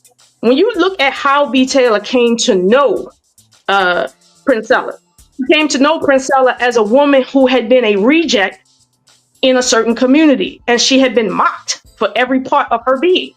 Granted, she was, keeping it 1,000 when it comes to her own, internal emotional stability. When it comes to, people talking shit about her kids, about her circumstances, da da da da. She was somewhat of a reject. Princella comes in waving money. Princella comes in waving literal money. Something B. Taylor cannot see in the circles that she moves in. B. Taylor moves in circles similarly to the circles that I'm in occasionally. The circles where you don't really see a lot of black men and it's like a lot of money in the room. Like, she's in those circles. So when she sees a woman that don't care about her past, don't care about her children, her baby daddies, none of that, and is waving money at her, and she's going to at least be intrigued about a new experience. That's what humans do. You see, that little story from the Bible about, being so intrigued about something new. That has to do with somewhat of our nature in a sense. So when she gets with Princella, at first, it's all about love and talking and being soft and everything women typically want from men. But the problem is there's a balance to that. And when that balance happens and it's not coming from a man, now you got problems. We don't want hard women in relationships. So we want hard men in relationships. That's the difference. So when Princella started trying to act like a nigga, that's when B. Taylor like, hold on, yo, like, I got with you because, we bonding over being females. What the fuck is this man shit over here? You ain't even a good man. And then they started going back and through basically shit that should be reserved for a different type of relationship. And it didn't work because it's an unnatural circumstance. So this is where that circumstance kind of fell through, but it didn't fall through because B. Taylor ain't a good person, that Princella, the alien or something. No, it's because there's a certain order to things. And no matter if you like it or not, nature don't give a fuck. So at the end of the day, every female can experiment as she see fit. But you will never defeat nature. It's just not going to happen. So it is what it is. Go at your own risk, but you're going to come back sooner or later. So are we saying that there's a biological nature component for a certain group that likes being lied to out of the allure of possibly being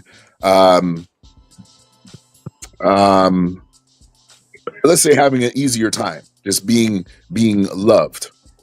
Well, you're right. Women generally are attracted to softness, period. Even in men, women are attracted to the quote unquote gentleman. They are. They like the harder men in the way they look, but what they want internally is that gentle men. That's what they want. They don't want the savage. Okay, they'll tolerate that sexually, but that's not what they want all the fucking time. So women typically are more attracted to things that are, comfortable. Men are a whole nother species in that regard. However, that ruggedness that comes with men, right? That is a developed trait that ensures the survival of not a woman, but the whole group. So these are the things that come with the balance of having a gentleman.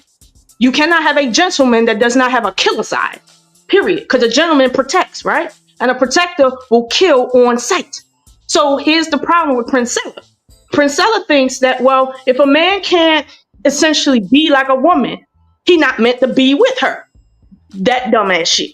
But in truth, women have just forgotten their natural inclinations and their natural and literally forgotten that the reason why we are here is because of millions of processes that have ensured our survival. It just so happened in the last 10 minutes, technology has taken over, and we're still wondering, what is our purpose at this point? Because marriage, let's say 10,000 years ago, was about the strongest man being able to protect me so I can take care of my children in this fucking cave. Now, ain't no caves, ain't no strongest men. Men don't have to be strong to get a fucking job and make 10 figures. You got the skinniest man in the world being the richest man in the world. When the fuck did that change? But you see how this is where we're at, and I give it to Princella that we're kind of like wondering what the fuck to do now. But that does not mean nature is wrong, because technology now is taking over, and it's kind of causing some upset. But the issue is she's now blaming women for being dumb, something men don't give a fuck about. Why do men care if women are dumb? What? Their job is not to make sure you're intelligent. Their job is not to make sure that you are just dumb enough not to not survive. That's not their job. So why she's talking to a man right now to complain about the unintelligence of women is a female thing. You want someone to listen to your grievances about how women get on your nerves. That's not what men do. So you're not like men. That's not what she is. So it's like she can do that, but at the same time, she cannot escape her nature. I don't care how masculine she looks. She can't escape. Sorry, go on. I'm just saying, I understand why you want to know, why are women flocking to her? Women are flocking to her because for some reason, there's already this confusion. And now, see, there you go. Stop that fucking shit, yo. Stop that shit. Okay? That's it. I'm just letting you know women are not flocking to her because simply they're dumb. That's not it. Women are flocking to her because they feel like they've received answers that they haven't gotten elsewhere. But the answers that they're seeking really is within themselves, but they haven't quite gotten there yet because there's a upset in human society right now with the advent of technology, and then two, the shifting roles of females when it comes to survival. That right there will make women feel like, well, what do I need a man for? But I desire a man. But I just desire a man to be this way. But men don't seem to want to be that way because they don't have to be that way anymore. There's a reason why people are confused. But don't get it twisted. They're not over there because they simply are airheads. There's a lot of hurt and deep-seated pain that is driving that right there. I heard a woman on her channel who called up. It was like, no man can tell me shit. And I'm like, bitch, if you was hanging on for dear life and a man needed to direct you so you wouldn't lose your fucking life, I'm sure your dumb ass wouldn't just rather die than to take direction from a man. Okay? Seriously. So shut the fuck up with that shit. But see, this is what I'm saying. It's so much only pain, and I mean like deep-seated pain in your heart would have you say some crazy shit like that. Like, seriously, don't get it twisted. Everybody ain't on that train, but the people that are on that train, they was already buying their ticket a long time ago. Can we get to Grey Pill real quick? What up, Grey Pill? Hey, what's going on, everybody? What's going on, everybody? Not much. I'm just gonna chime in a part what Lola was talking about, the B. Taylor and a little bit of the Priscilla situation, and I'm gonna drop off because I'd rather just keep it on the conversation per the video. They both was pandering. Like, let's keep it 100. She wasn't like, oh, it was about the money, because that's been her MO from day one.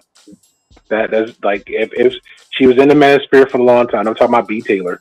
She was in the manosphere for a long time. Maybe it's not as long as Priscilla. She had a whole life before she came to the internet. And then when people start doing what the Black Manosphere does, doing like, hey, let me show this, tell that, let me look and dive into your history, which that's what they do. And then she started acting a certain way. And then her whole thing, similar to like Priscilla, but the whole relationship thing, which I have a problem with. Everybody on that side of the fence, not everybody, but I'll say good 90%, but mostly B. Taylor, the whole time she was talking about relationship, just as Priscilla was a huge hypocrite. And then when she got with Priscilla and she was all lovey-dovey and all the little shows she was doing. And then once it ended, she immediately went straight gangster and just doing the whole expose. People was interviewing her. She's popping up on platforms and all this stuff. Before she went over there to B Taylor, she hopped over there to End of Night too, because again, End of Night was the thing smoking when she dipped a little pinky toe over there to Fatty's and a Minister side, and everybody wanted to run over there to End of Night, and she was one of them too. You know what I'm saying? So she wasn't no friend to nobody. She's about herself. If she's cool with Robbie, that's great. Hey, it is what it is. I'm cool with N3 too. I'm cool with non-relationship. But when they say something out of pocket too, I'm gonna say, hey man, I ain't gonna call you no ass, no bitch, no nigga, but we're gonna have a conversation. This is what I see. This is what you're doing open publicly, and it's gonna get addressed. So she was just as pandering as much behind Discord, in front of the scenes, everything else. So it wasn't just Priscilla dropped some money in front of her, and then she just like, oh, cuckoo for Cocoa Puffs. No. And I agree with you on the other part too, Lola. Yeah, she's a content creator. At the end of the day, she's gonna do what she needs to do for content, and it is what it is. She went a whole direction back in the day, and she changed it up and was, hey, men don't have love and all this other stuff the other brother was saying too. You're 100% right. And then she flipped the script, and now it's like, hey, all women bad. First it was men bad, now it's all men bad. And that's fine. But again, yeah. But here's the thing though, when it comes to those type of echo chambers,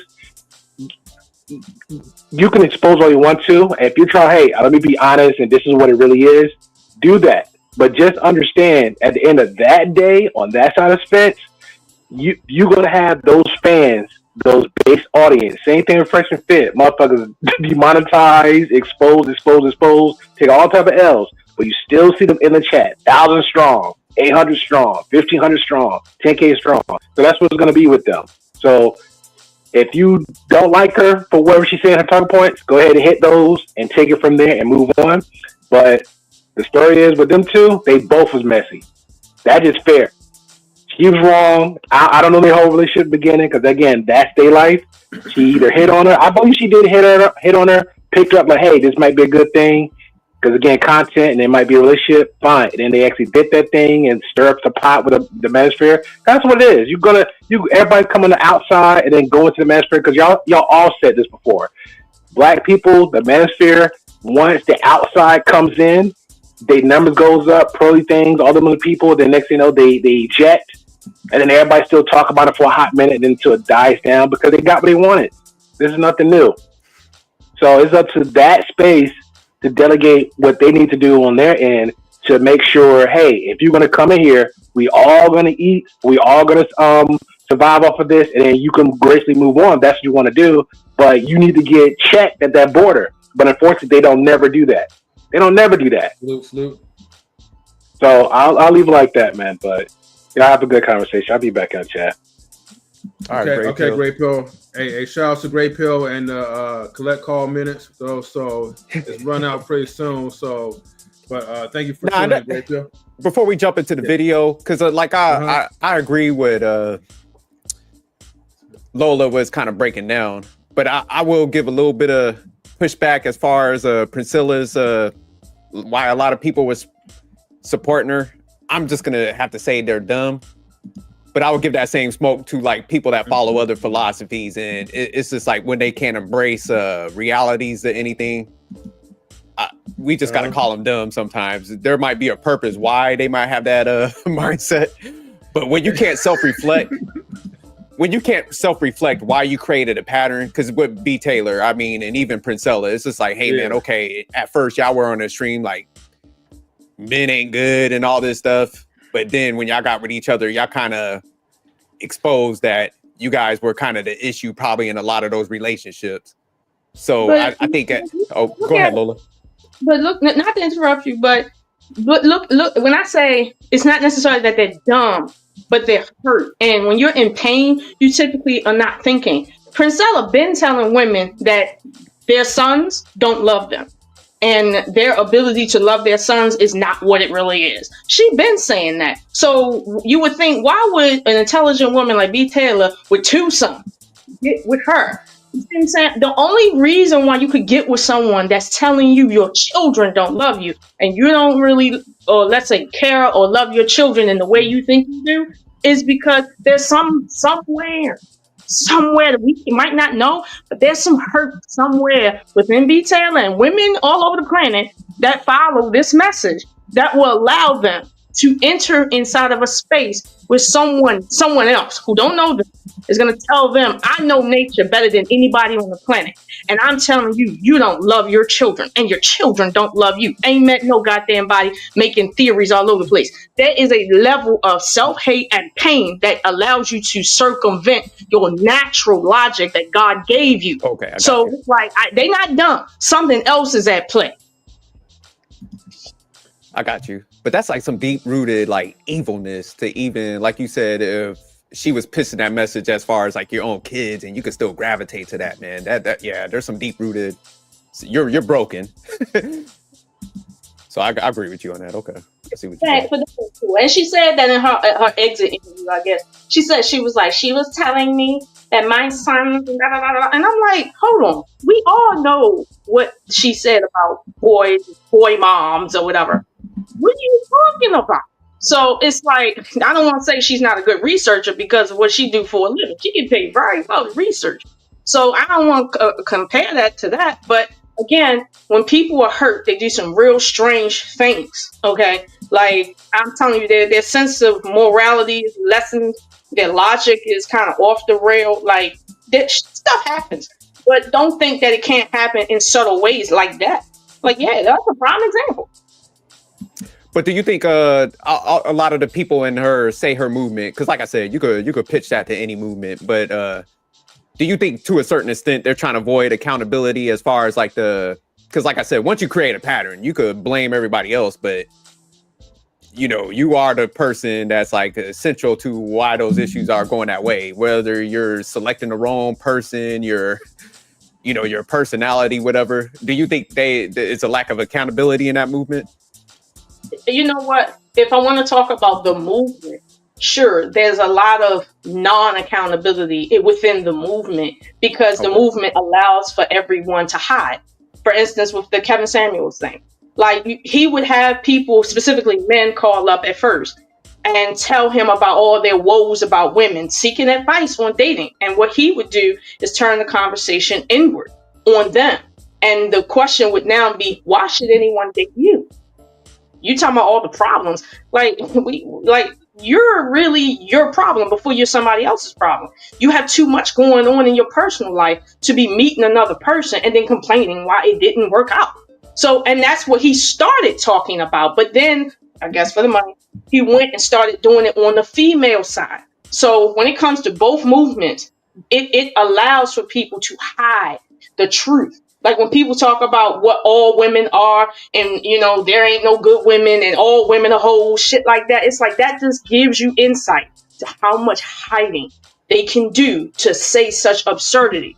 No one's questioning their personal life. This is why I asked Ruthless before I started talking, have you ever been divorced or married? Because I need to get some information before I get to saying shit. So it's like, if you don't qualify to make certain statements, you probably shouldn't be making them statements.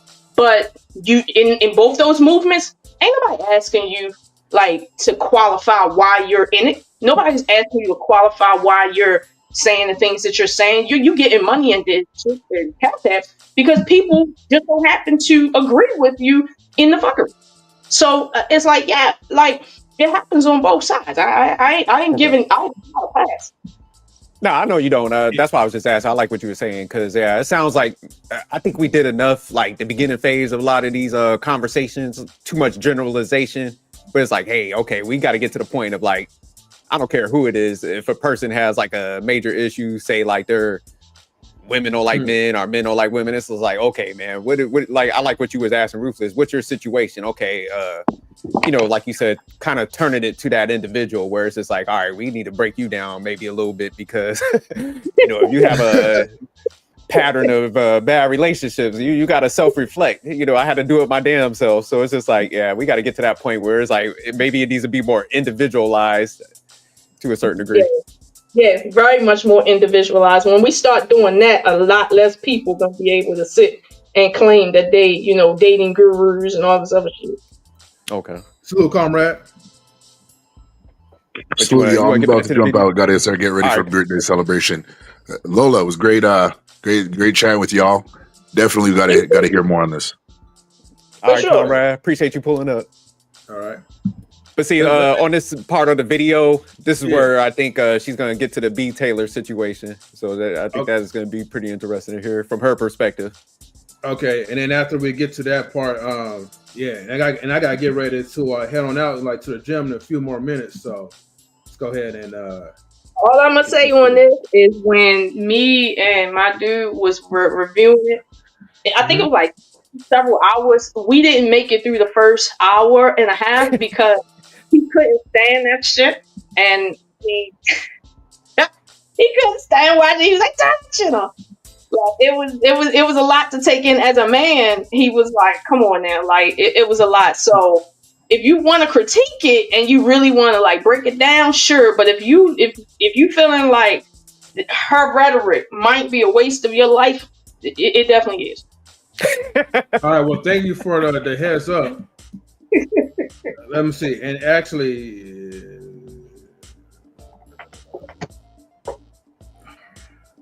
damn. Okay, this is the part where she went like a whole hour in. All right, damn. That's how you know she has some emotions going on. All right. Yeah, we ain't gotta listen to the whole thing, but yeah, she'll get to the just at the beginning of that, like where's that segment.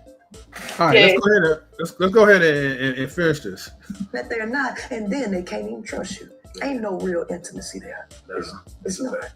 So incoming rent. Speaking of all that, right? Yeah. And I don't know, and you can stop me if you don't want to touch on it, but it's on YouTube. So. Oh yeah, no, I know you was gonna ask. Yeah. I just want to know.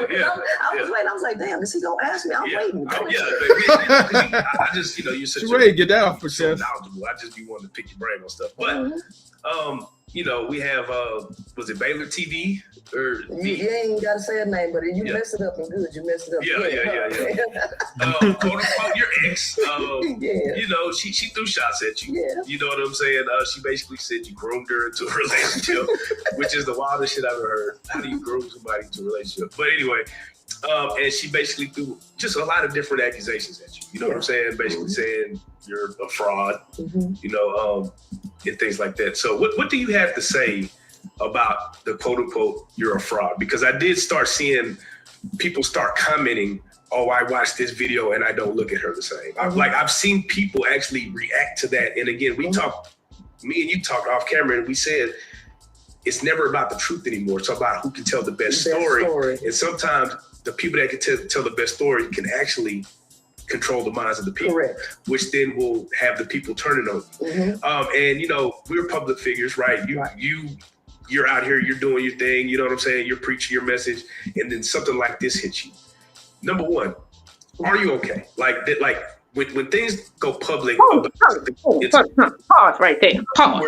Hold on. It goes, we wear it, but that shit does hurt. Like somebody that you actually fuck with, somebody that you actually pour time and energy into to go online and make accusations, that hurts. It hurts. So here's let me pause it. I'm just waiting for this dude to get done with his long-winded ass questions. No, he's never gonna be done with the long-winded ass questions. I'm telling you that now. But here's my problem. What the hell do you mean? Are you okay? You pandering bitch. You pandering. I'm talking about the nigga interviewing her. You pandering bitch. Tell me something. Are you okay? She said something about you. Like what the fuck? Like I know he listened to the B. Taylor response. And he know good and goddamn well that what he trying to kind of create is not what that was. So the problem also in this is not just her, it's him. And the fact that the way she feels about him, his nature, who he is and shit is something that he doesn't even believe in, but he gonna ask her, are you okay? Because somebody decided to tell their side of a story. Like she decided to get her story out there first because she understands that principle. That don't make her evil, okay? And she said what her experience was. Now here's the thing: he can't confirm either way. But I'll tell you this because some of these dumbass like interviewers on that show, okay, sit and want to pretend like everybody that come on their show is their friend. everything that she about to say, right, is her perspective. However, I know, because you know me and Raw did a lot of videos about this, a lot of that wasn't true. Because I know there's certain things Raw brought directly up to her that we spoke about with her on the live about, for instance, her child, about her daughter. And for him to say, well, you know, she's trying to say you're a fraud. It's not about being a fraud. It's about fronting. That's what it's about. It's about perpetrating. If you are for the upliftment of women, the first woman that you are for is your daughter, because that's your natural place to uplift your daughter. And that is the thing that me and Rob, before this interview happened, had issues with, not because B. Taylor brought it up. So for him to sit here and say, are you okay? This is what we call classic pandering right here. Him. But Grayfield said that B. Taylor did bring it up first, and then Priscilla responded. What I'm saying is, when she brought it up because she felt like she needed to bring it up based on everything that was going around. She understands this principle as well. She works for a news outlet. So nobody is, it's not to say she's a bad person. I'm sorry. She asking B. Taylor, she asking Studmaker. Wait a minute, I don't understand. Was she? You said she, right? Which she you talking about? You talking about Priscilla, or you talking about B. Taylor? I'm talking about B. Taylor. B. Taylor, okay. When she went live about the situation, she went live about it because of everything that was swirling around in the community that she had to address. She, as somebody who works for a news outlet, understand that the first story out is a story that humans are going to take in as the truth, whether it's the truth or not. She know that. So she put her story out there as well. That is not to say that either person is right or wrong, but the interviewer here, he's treating Princella like, because B. Taylor did that, that means that B. Taylor is, you know, obviously lying, obviously being spiteful. And I get it that some people feel like, well, you know, she shouldn't have said this, she shouldn't have done that, she should have stayed here, you know, she was wrong about whatever. I get it. But the problem is this pandering dude right here. Forget Princella and what the fuck she talking about. You, sir, are pandering for the sake of why she's pandering to all these women, having them fucked up.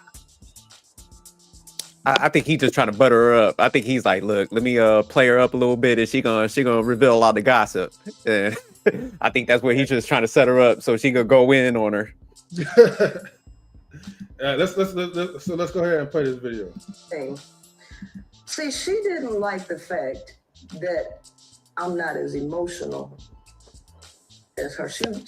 Her whole goal was to try to hurt me however she could. So she was the type of person that I just could not mentally handle. I couldn't mentally withstand the stuff that she was putting me through.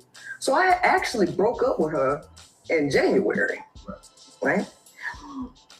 And so we had been broken up for 4 months, but I'm the type of person that's like, we can remain friends. We don't have to be together. It don't have to be no beef, because I ain't never done nothing to you. I ain't never done nothing but try to be a good friend to you. Right. But she was putting me through a lot of hell. She was suicidal. She would always talk about being suicidal, that she had these dark thoughts. She would even tell me that she would see demon faces. Like, she was really going through some mental stuff, right? And she was really causing me a lot of pain. And like, I was physically hurting me. I couldn't deal with her. And so I broke up with her in January. And fast forward 4 months later, she thought it was a game, that I would not move on. Well, she found out that I moved on with someone else after 4 months. 4 months after we broke up, I finally moved on. And I'm still with my current girlfriend that I moved on with another queen. When she found out that I actually moved on, I was on a TikTok live talking about my new book that I had just created. She came in the comment section and she started doing some hoorah stuff. And she, in the comment section, because I was telling the people, I said, y'all might hear that I date women or whatever. You just got to understand, I ain't trying to get with you. I got somebody, I'm cool. And she come in the comment section and she say, yeah, she dating somebody in her book club. So I turn around, I see that, and I'm like, yeah, I'm dating somebody in my book club. My moderator saw her and immediately pause real quick. She started crapping the comment section. So sound like she got a book club and her chat. She out here farming for coochie. That's what she. And she said she created her. She built a movie, so she treated that shit like one of those dating apps. That's what she like. Look, I'm pulling in all y'all. But wait a minute, y'all. You notice how she's blaming, and I use the word blaming strategically here. She's blaming B. Taylor for being upset that she moved on so quickly. Here's the problem. Princella, you set yourself apart from women, but also say women are the ones who have the most ability to love, because men can't love at all. And most men know, if they don't know anything else, that if you move on after even remotely showing her love, and she knows about it, and she has no emotional response, she never loved you. Most men know that. They don't always talk about it, but most men know that. Now, this girl is emotional over the fact that y'all broke up and it's only been 90 days. Like that's normal in the world of men to expect women to be emotional after a breakup. But see, this girl is trying so hard to separate herself, but she's doing the most by showing that she's just like the people she's blaming, acting in a way that she would demonize men for acting. 6 months ago, she would have said, see, these men out here, they get on you, get off you, they have no emotional connection to you, they just want sex from you, and then they want to be off on to the next one to use and abuse while you sitting there and showing love. This is why you shouldn't be putting your love into the men. You should put your love into the community of women. 6 months ago, that was your message. Now you want to sit here and act like it's okay for you to take the quote unquote male role that you claim they have, and be okay with blaming now women for the very thing you said, that how they show their love. Like, come on now. This is why I don't like the fact that she can get away with that on that seat, and the interviewer don't pull her card on that, and he's a fucking man. Well, he's a male. Something.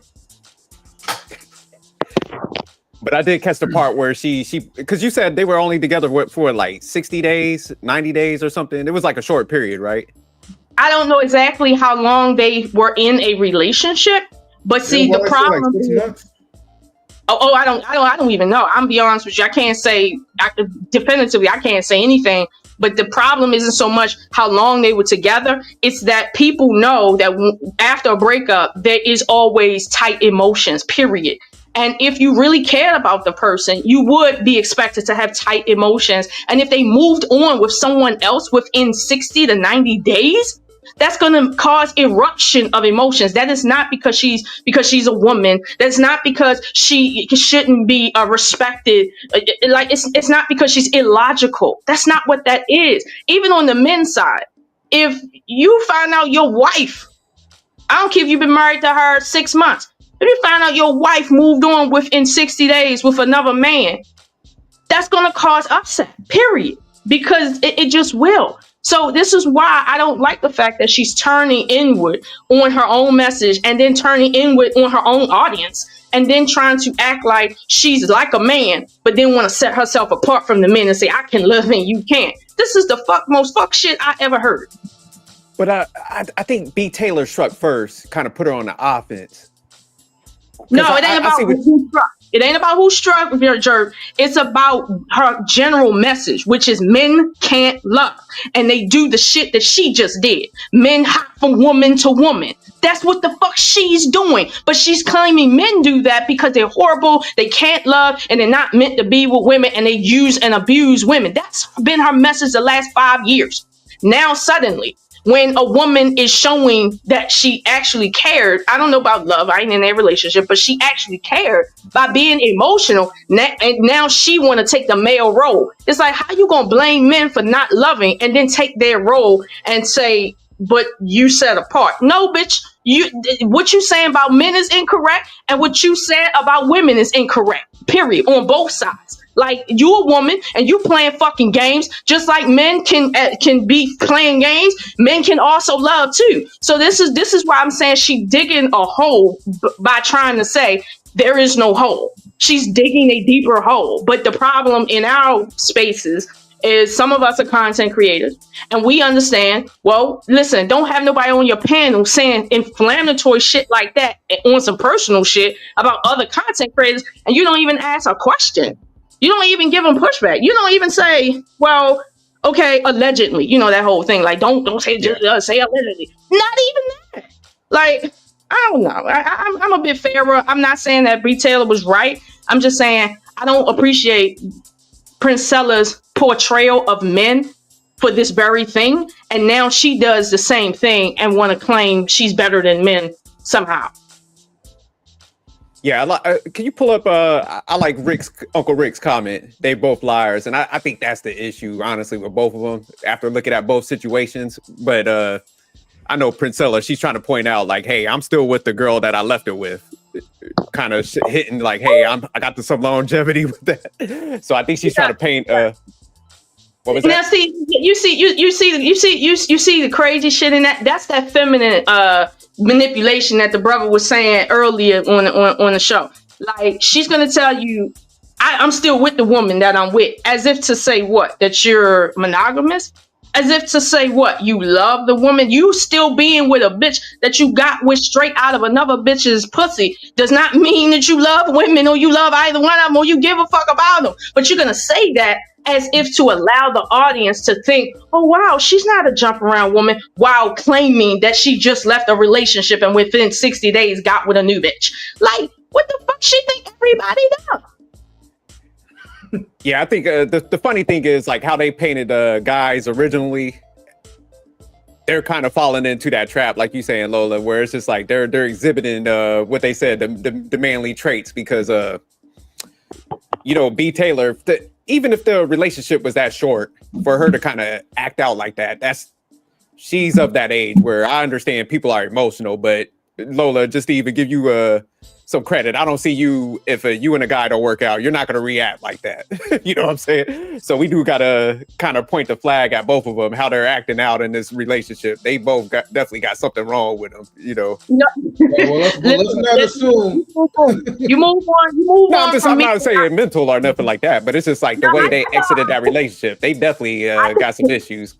No, I know what you're saying, but here's the thing. Even if it's true, let's suppose I was dealing with a guy and I just so happened to find somebody else within a month. You see what I'm saying? I don't expect the guy that I was with to have no emotions towards me and to not feel some kind of way. Now, he might be mature enough to just not say anything, or he might be somewhat mature and make a little statement here and there because he's hurt. Or he might be immature as fuck and say, you know what, I'll burn this whole shit down.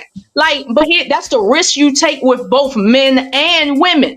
So for her to keep spewing this dumb shit about men, about boy moms being on some dumb shit, you see what I'm saying? Like, she's the problem. It ain't men, it ain't women, it's her. It's her. She the one that got problems with women, and now she wants to sit and manipulate women because deep down, her grandmother never loved her. And deep down, that was the woman in her life that she wanted love from, and she never got it. She don't got daddy issues. She got mommy issues. Which one? I'm talking about Princella. Okay. Hey, let's get to the video real quick. She calls me while I'm on live and starts screaming and hollering at me. Why you block me? I'm like, my hand ain't even on the camera. I didn't block you. Yes, you did, screaming. And I mean, she's screaming at the top of her lungs. Why would you tell them that you moved on? Why would you tell them? Because, you know why? Because she was a struggling content creator. And so she had a breakup with her baby daddy. Now, so she got 2 different baby daddies, and she ain't with neither one of them, right? Damn. Princella, she's doing all shots, ain't she?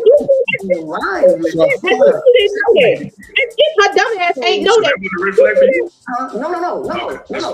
No. This is what she's doing. Right. So because she broke up online, she tells me this, and she sent it to me in a text message.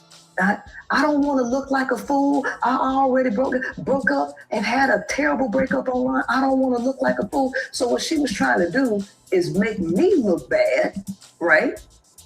By trying to make it seem like I was, because she didn't want to now have 2 baby daddies and then be broken up with a woman.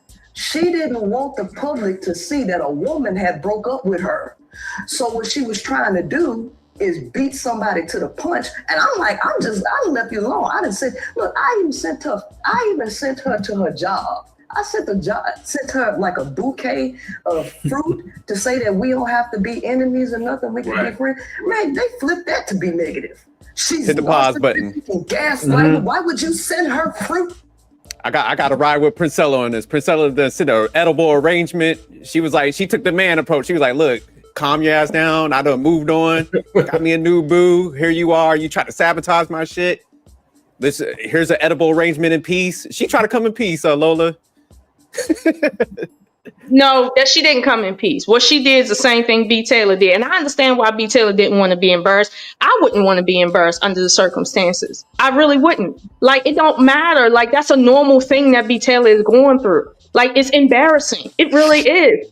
So here's the problem. You send her a bouquet of fruit or whatever the case may be because you don't want her to go live and act like you recruiting bitches like these niggas been saying you've been doing on some freaking shit. The fuck? She act like everybody dumb. I know why she trying to quell that woman's emotions, because she don't want that woman to say exactly what she said. You out here recruiting females, and now you're recruiting females from the women that look up to you in a fucking book club. Now check this out. If she was a male, we would be like, yo, this dude is out here using his celebrity to groom women that are coming to him for knowledge as somebody who they respect. And he's using that respect to get set. And then on top of that, they're paying him for it. And then on top of that, they're underage or close to being underage. We would dig a hole, put that nigga in it, and then put the jail on top of him. Okay? But because she a female, I'm not talking about B. Taylor, I'm talking about the new girl. Okay? The new girl, I think, is like 22, some shit. Like, that's what I'm talking about. Like, I got two children older than that bitch. All right? She's a child. So at the end of the day, and I know what y'all gonna say, no, she's technically legally grown. She might be legally grown, but mentally she's a child. Nature says she got fucking 5 more years. That don't matter. At the end of the day, she wanted that relationship to be quiet for the same reasons B. Taylor wanted the relationship to be quiet. And for her to go on there and act, why would you tell people you moved on at least so quickly? It's the same reason why you sent the bouquet of fruit, because neither one of y'all wanted this thing to embarrass y'all. So why the calling another pot a pot? So don't you think that she should have just took the fruit and shut up and just that's what I'm saying. And she you don't think so? No, the reason why she sent the fruit is because she had already reneged. She said just now, I was on live, and then B. Taylor came in and said, why are you telling people you moved on? Like, you're telling what's going on in the relationship, and nobody knows. Now they know because you said something. So now B. Taylor has to respond to that. Well, yeah, but here's the thing, right? I mean, look, she's a content creator. B. Taylor's a content creator.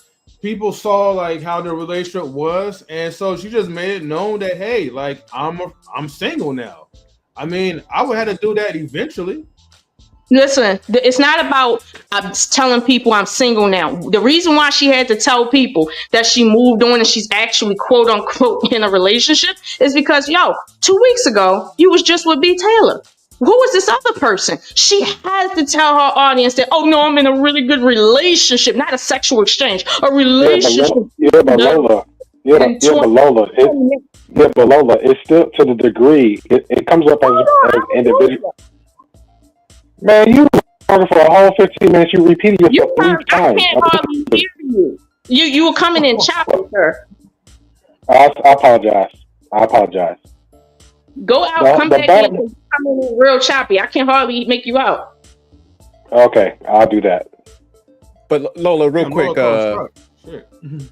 because I know the grooming word was mentioned. That's a strong word, and I just because earlier you mentioned like B. Taylor was kind of coming for the money also as a component, but Isn't that somewhat of predatory behavior too, coming after people for money? So don't you think in this case, this is a case of like two predatory behaviors taking each other out? Same.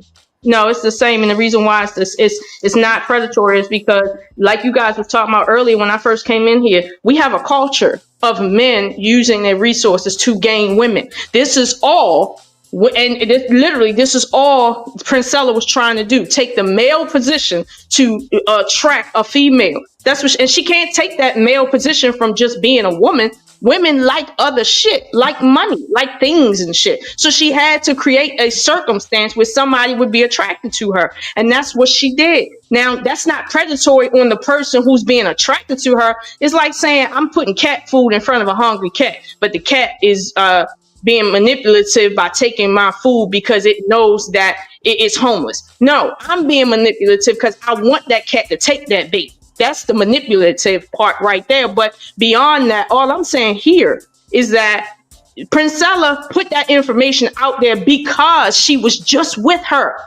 So she had to tell her audience, give her audience something to hang on to. It's like if you and your wife was just on this live and in 4 days we see you with another chick, you're going to have to say something, jerk.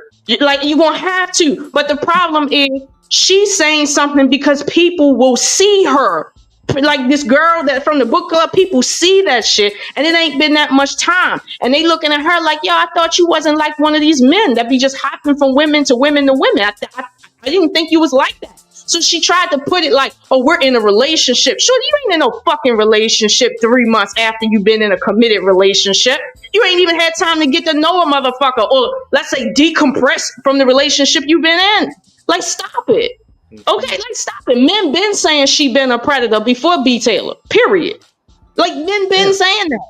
So now B. Taylor gotta respond. And B. Taylor's like, yo, you gonna tell people that we not together, and it ain't even been a hot second. So now that causes another reaction. It ain't just because B. Taylor was mad, and you listen to what she just said. B. Taylor is responding to you putting y'all's business out there, period. I don't care if she come in that damn chat and say what the fuck. She responding to you putting the shit out there. But see, this is I get what you're saying, and this is where I give people like Uncle Rick credit, because they was calling out the playbook way before. Because I remember when I was watching stuff, they were breaking it down, like her behaviors. And I know like B. Taylor saw some of this stuff, so she went forward with this type of personality anyways, knowing that this person, is a content creator, is going to put the information out there, regardless how it happens. So it's almost like, that's what I'm saying. You can't use the grooming and the manipulation thing if people were calling out these behaviors and you chose to ignore it. So that's what I'm saying. She's somewhat of a predator too, because she went over there for the status and those type of things too. Because I remember seeing like people breaking this stuff down, and I'm like, damn, okay, well. Oh, I see what you're saying. I see what you're saying. Yeah, that's what I'm saying. Yeah. So from that standpoint, no, she can't sit and claim Bloody Mary from that standpoint. Like, she didn't know. But what I'm saying is, from what Princella just said, you're on a live. Everybody thinks you're with B. Taylor. And then suddenly, for whatever reason, you got to say something. You have to tell them about your personal business because somebody saw something, and you needed to make sure that people didn't see you the way they normally see men that do what the fuck you're doing. So when B. Taylor heard you doing that, then she gets in the comment section and want to out you. Since you outing her, now she gonna out you. But prior to that, nobody knew y'all wasn't together. All you had to do was give it some time before you sit. Like, for instance, if I'm the guy I'm with right now, my father knows we're together. Let's suppose we break up today. I'm not about to bring no dude around my father within 30 days because my father be like, yo, what the fuck is hold on? Pardon me. What the fuck is wrong with you? It's been 30 days, bitch. Like, that's because he cares about me. But it's like what she's doing again. I'm talking about Princella.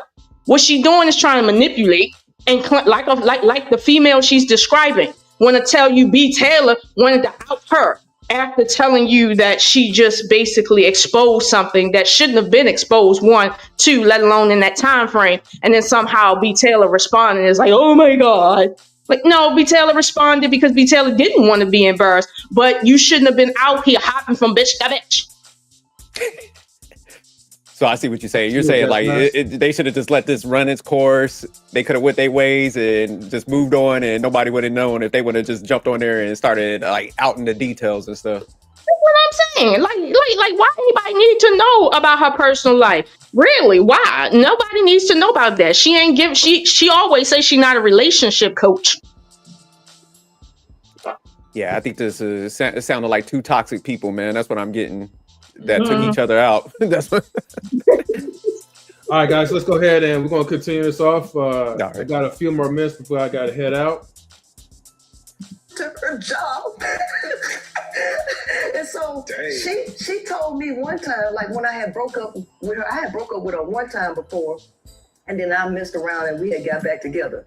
But during this little period of time where I had broke up with her, I was on live and doing things, and she gonna tell me, you know, I felt some kind of way because I'm over here hurting and I'm over here crying and you just online smiling like ain't nothing wrong with you. So she didn't like the fact that she couldn't get to me emotionally. So her way of thinking that she was gonna hurt me was to bring my child and smear my child all over the internet to say that I'm abusive. And she did it just because she wanted a response out of me. Yeah. And so she have them calling CPS and bringing CPS to my house on a totally fabricated lie. All because you're mad that I broke up with you and moved on with somebody else, and that I wasn't crying and showing signs of emotional instability. That's what that was about. See, I'm back on Princella's side. Damn it, she said she unstable. That situation. She said I got her that edible razor. She should have went off in the sunset. Left me the hell alone. So that opened my eyes to the wickedness of women. There it is. That is what opened my eyes to the wickedness of women. And I said, oh. This is what men have been saying forever. So women do his dumbass create stuff and try to destroy a person's life. And if you're seen as the stronger person, women will weaponize their perceived weakness and play the victim. They throw rocks and hide their hand, and that because I had never done that. So I didn't realize that women ain't like me. Okay, so she's a monomaly. I didn't realize that women were not like me. I experienced a lot of the same things that women was experiencing. That's the most pick-me statement I have ever heard of. You abuse because I was hit the pause button in 3. What these women be doing. Right. Princella, let me translate this. Princella said, Lola up here defending the sisterhood. I'm different from all of them. She said, what's her name? B. Taylor to weaponize some stuff. So yeah, she breaking it down. Lola, what's your take on that? She basically saying she's the real man around here. Mic check real quick. Mic check. You good now? You good? All right. God dang. Go ahead, Lola. She might I know sometimes, their internet be going in and out, but you could go ahead, Grape Hill. What I'm saying. Oh, go ahead. Yeah. You must have been on mute or something. Go ahead, Lola. Yeah, she must be in and out. But she'll chime in. Go ahead. Lola, because you keep skipping over a lot. You skip a lot. So what's your thoughts on B. Taylor calling the child support services on the kids and making claims on her kids saying she a bad mother? Like, because honestly, we don't know that personally. Only them two know. So if it's true, like, okay, do your thing. But if it's not true, and it didn't come up because the kids is not taken. So why would a battered hurt woman? Because that's what all these other spaces talk about. These damaged hurt women, right? So she's showing a lot of signs like, hey, I've been with somebody for a few months, didn't work out. She saw signs of the red flags that it wasn't working out. Hey, somebody had to be the bigger person. Do the fruit basket. Hey, it ain't working out no more. Thank you. I see you still acting up. Let me still try to be pat you on the head a little bit and try to slowly eject myself out. Because that's what a lot of dudes do too. We know this chick crazy. Let me try to slowly eject. And then she's still acting up. Damn. Now it's egg on my face. Now the homies have to come through hey man, you're good. Just keep your head up and keep it moving. That's what she was doing. And now look at us. Now look at her. The crazy chick, right? Calling my job, slandering my name on social media. Now I'm calling the social workers on my kid. Damn, I feel sorry for. Like I said, I feel sorry for at this point because I'm like, yo, she one of the homies now. But we talking about some behind the scene conversation. What's that crazy plus do find though? Yeah, crazy be crazy. No, T. And here's the thing. I'm not necessarily disagreeing with you. That she was trying to like ease away in some way, but what she's saying to you is not telling you that B. Taylor was evil. It's not telling you that B. Taylor was crazy. She's not telling you anything that would indicate that. No. Defending yourself after your relationship has been put out there is not being crazy. I don't care who was right or wrong. Defending your public relations. Hold on. Y'all are so fucking emotional. Stop doing that shit. You proving Princella right about y'all shit. Okay? What I'm saying to you is this. At the end of the day, listen, stop. No, stop. She just sat here and said she was emotional and then said she's wicked. You would not tell your daughter that she's a wicked person because she's emotional after a breakup. That is not it. You would not say that your daughter is crazy because she's hurt because somebody moved on within 60 days of a relationship with them. You wouldn't do that as a man because you're a fucking man. But you would sit here and have this fake man sit and act like that is masculinity and shit. Don't do that. Don't do that. Don't do that. You're right. I can say that B. Taylor. Hold on. Stop talking for a second. I can say that B. Taylor is on some other shit when she got with her in the very beginning. I can say that about B. Taylor. But for what this girl right here in the blue is saying about her relationship right here, I hear the lies. She's literally telling you nothing but trying to convince you that this woman was a crazed, deranged monster and shit. But haven't said anything she did to her that would be qualified under crazy or deranged. Don't let the cunningness of her feminine nature, okay, that she's trying to separate herself from, fool you. All right. Can I respond? All right, go ahead, Gray Pill. All right, cool. Since we're emotional, but the only person yelling and screaming through the mic and doing Ab Hobbs attack is Lola for the past 2 hours. Yeah, Lola is an emotional female, and sometimes I can cut off. I'm trying to respond here. Let him go, Lola. I respond here. Shout out to the emotionalists out here. So first question. So everything. So you're saying everything she said about B. Taylor is a lie? Yes or no? And then I'll move on. She didn't tell you anything about B. Taylor. Literally, if you play that shit back, she literally said, I couldn't take B. Taylor anymore. That don't tell me anything about B. Taylor because you can't take her anymore. That can't do the cat. That's not what that is. Hold on, let him get a second question. Hold on, you asked me the question and I'm trying to answer you. So don't do that. You want me to know, did she do a thing? What she did was say, I couldn't take her. I'm sure that's the truth, but she's not saying anything about, well, what did B. Taylor do that was so crazy that you couldn't take that would make her a monster. She don't gotta say it, but at the end of the day, she's not giving you the details for you to be able to say, oh, well, B. Taylor is what she's trying to make her out to be. And I'm sorry, hold on, Great Pill. I'm gonna say this and I'm gonna let you fly. When she talked about who called CPS on her, right? Again, she never said how she knew that it was B. Taylor. It could have been anybody to do that, honestly, under the circumstances, but she's not going to tell you how she knew. She's just going to sit and assume and hope you didn't catch that shit. Go ahead. All right. So just like you just safely assumed that it wasn't B. Taylor. So that's that for that one. Secondly, fellas, we all know. Let me come in. God give it. Get it. Gotta get it. Fellas, we all know if you have a child by somebody else or somebody close to your relationship, 9 out of 10 times when social workers knock at your door, it's usually the closest person next to you. So it's either got to be 2 people. The person she stated that she's still legally married to was very doubtful, or 2, the person she's smashing or was in that relationship at that moment and the person that's constantly on every social media platform that was talking about her, because another ex actually came up and spoke in defense of her. So the probability gotta be one person. But I ask again, so did B. Taylor call social services on Priscilla? If the answer is no, there's receipts on that. Number 2, the girl did shot first. So again, if me and you in a relationship and it doesn't work out, that's part of the game. I'm sorry for you.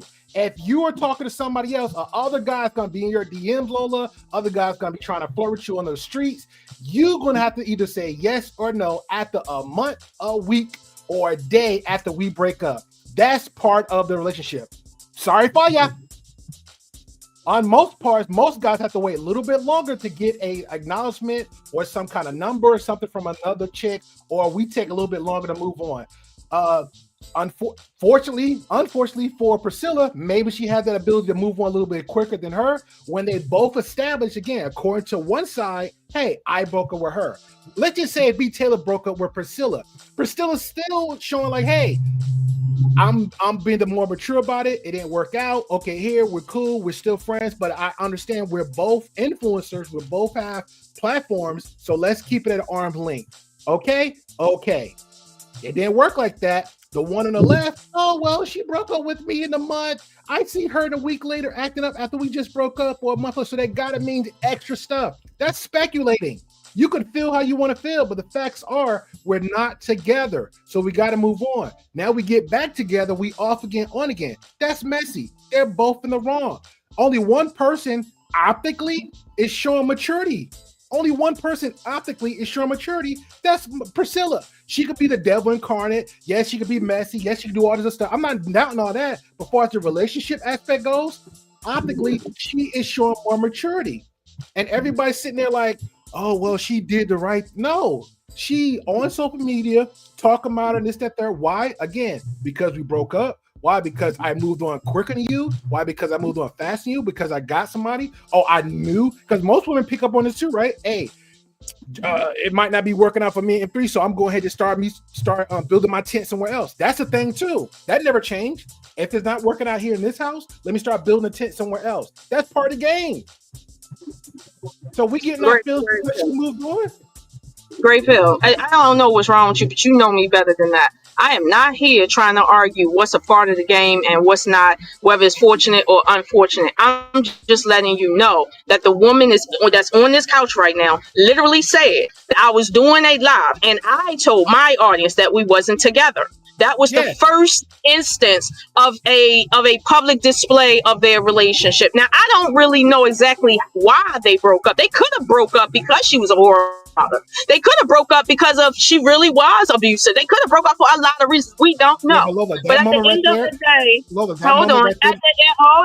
on. At the end of the day, what I am saying is that let's not act like because someone has emotions after a breakup that they're a monster.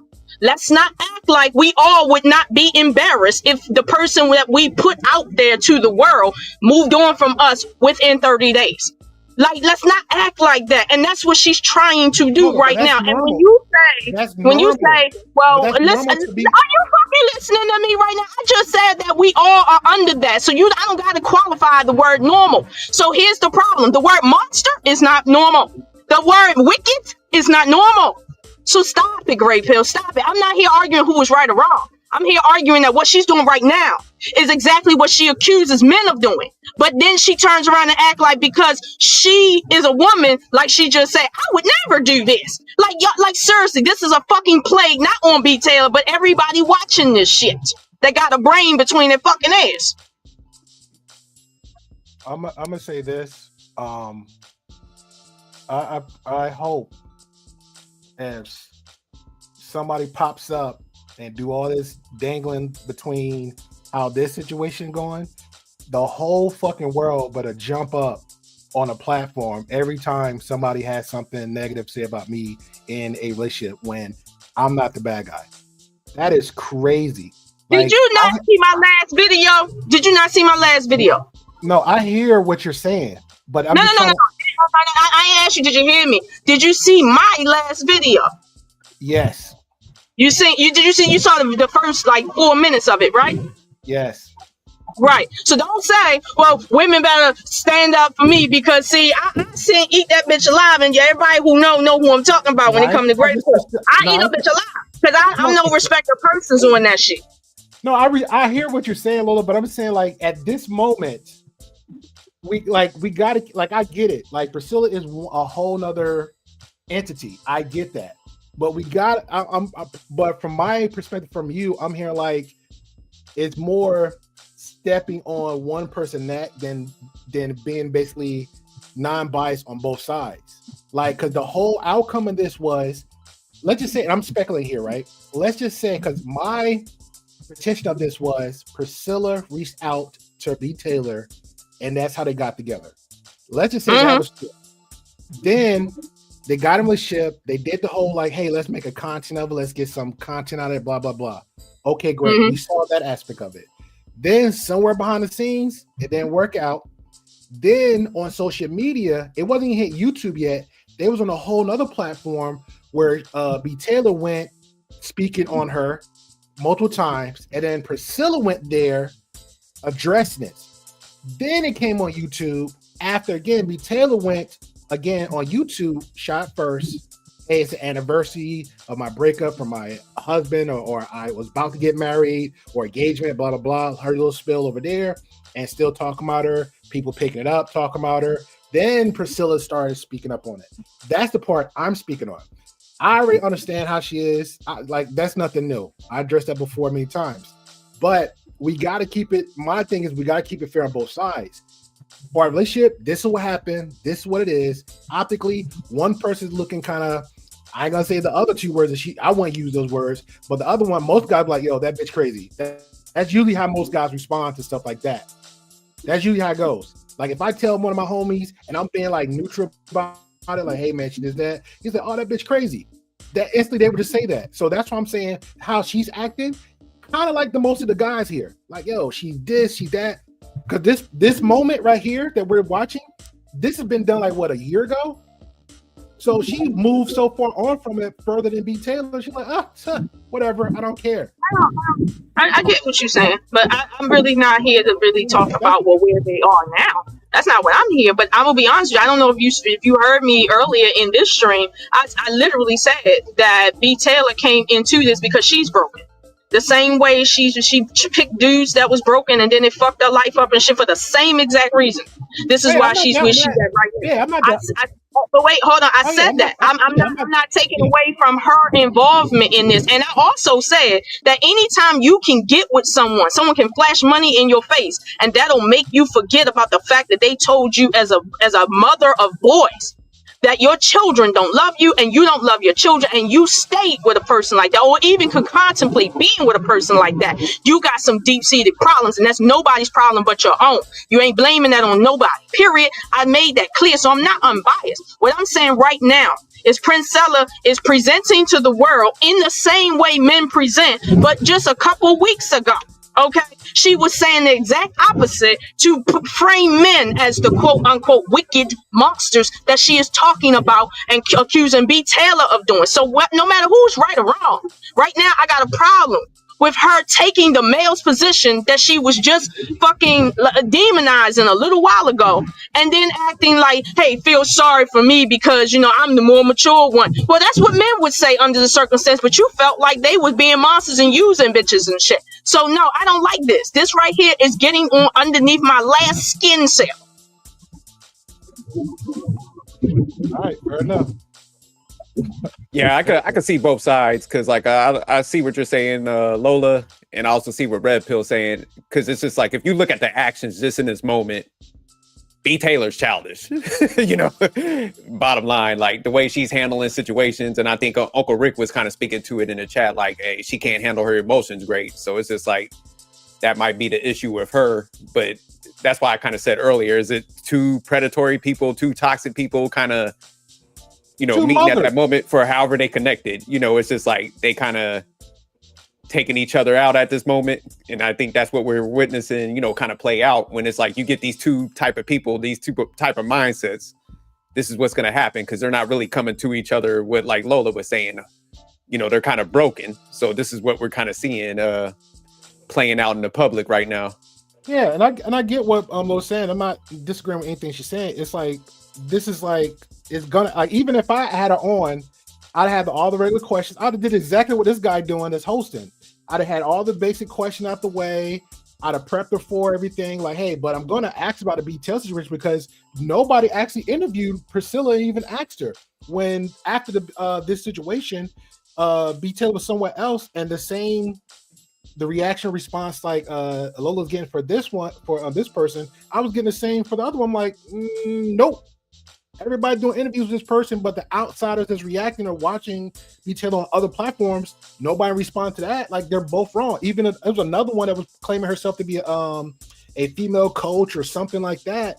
She kept focusing only on Priscilla, and I get it, but at the same time, you got to hold both accountable on their actions, and she didn't do that. So that's where I come from. I'm not knocking nothing. Lola, hold on. Lola's 100% right because I knew Priscilla more longer than the other one, but I know both of them, how they was moving and how it's acting. Like you're both mothers. That's number one. You're adults. You're both mothers. You both acted a certain way. And it's like, okay, you got broken up. Like you never been broken up before. You never been in a relationship before. This is new. Optically, only one person acted mature. Optically. We don't know what happened behind the scenes. Behind the scenes, she probably was a straight demon. She was tearing up and doing all the stuff that B-Tail was saying. There's no proof of that. Hey, do you guys think that the fact that they took such hard stance on like what men are doing wrong and stuff, and then the fact that it's like two females that were in a relationship and it blew up, probably even worse than the typical male and female relationship? Yeah, kind of magnified what's going on here. Yeah, because they use that. They use that as another conversation piece. Same thing with the whole. Somebody mentioned chat like the Fugazi. Even with the Trump and Kamala situation, that was literally a whole. That was a whole nother gender war conversation. So yes. Yeah, because I think that's what the embarrassment was with this whole situation. Because it was like, damn, we done came out here talk shit, and now we can't even get along with each other. so we definitely got to eat some crow on this shit. Right. That's what I'm saying. That's all that it is. And here's the problem. I don't feel like that's the worst thing in the world. If you have a public relationship and you go through a breakup publicly, that's extra stress right there. I get it. It is embarrassing, especially in a real space where she been moving and Princella been moving. Yeah, the red pill, when I seen red pill niggas hosting whole parties and shit over there. So it's like, I get it. But at the same time, stop acting like you're not human. Stop acting like you being embarrassed or having jealousy or being emotional. It's not something that's human. Men, sure, they are more stoic than women. Stop acting like even men wouldn't feel some kind of way if a chick they've been loving on or caring about got with somebody else in a very short amount of time. Like, let's stop acting like that's not who we are. That's how each and every one of us is. Like, you talking about she got online with, listen, I can't even tell you some of the shit that I actually have done when people played me to the left on some crazy shit. Like, I can't even say it right here because I ain't trying to make no statements. But the problem is, this is who we are, period. Like, you don't got to cover that. That's who we are. That's what happens. And B. Taylor, part of her learning journey is to understand why she got into that circumstance. Like, that's part of her learning journey. And I'm sure she has. But at the same time, it's like if we want to tell a word straight, what we really here for is because this female in the blue here is out here spewing a message that is causing division between the sexes for real. And now that she has essentially proven that, hey, your message ain't got a lot of flaws in it. Now she want to take the neutral approach and say, I's not a man, but I did what men's do, and it ain't me. It's the women. It ain't me. Now that it's convenient for you to step away from identifying as a woman. So it's like, wow. No, I agree with that one because, like, when a lot of stuff that was said earlier before I came on, I think it should have been. That approach should have been either from the beginning or before the quote unquote proletariat movement stepped in, because that chick was like caking it throughout the manosphere, through all the spaces ever. And that's the direction, not after my breakup, then I see the light. But, you know, people see things in the later days, early days. I don't know. My attitude is I personally don't see I hope she is. I pray she's doing a little bit better or learn from it. I don't see it. I see like, hey, I don't see it. And I'm talking about both. I don't see it. It's gonna be something that's like gotta either control both of them to keep them in line. But the fact that Priscilla has more control of her fate and how she's moving than the other one, I don't see it. Yeah, in this instance, Priscilla definitely look a little more polished. But I do see what Lola's saying, because yeah, she definitely threw the sisterhood. She threw that whole movement under the bus.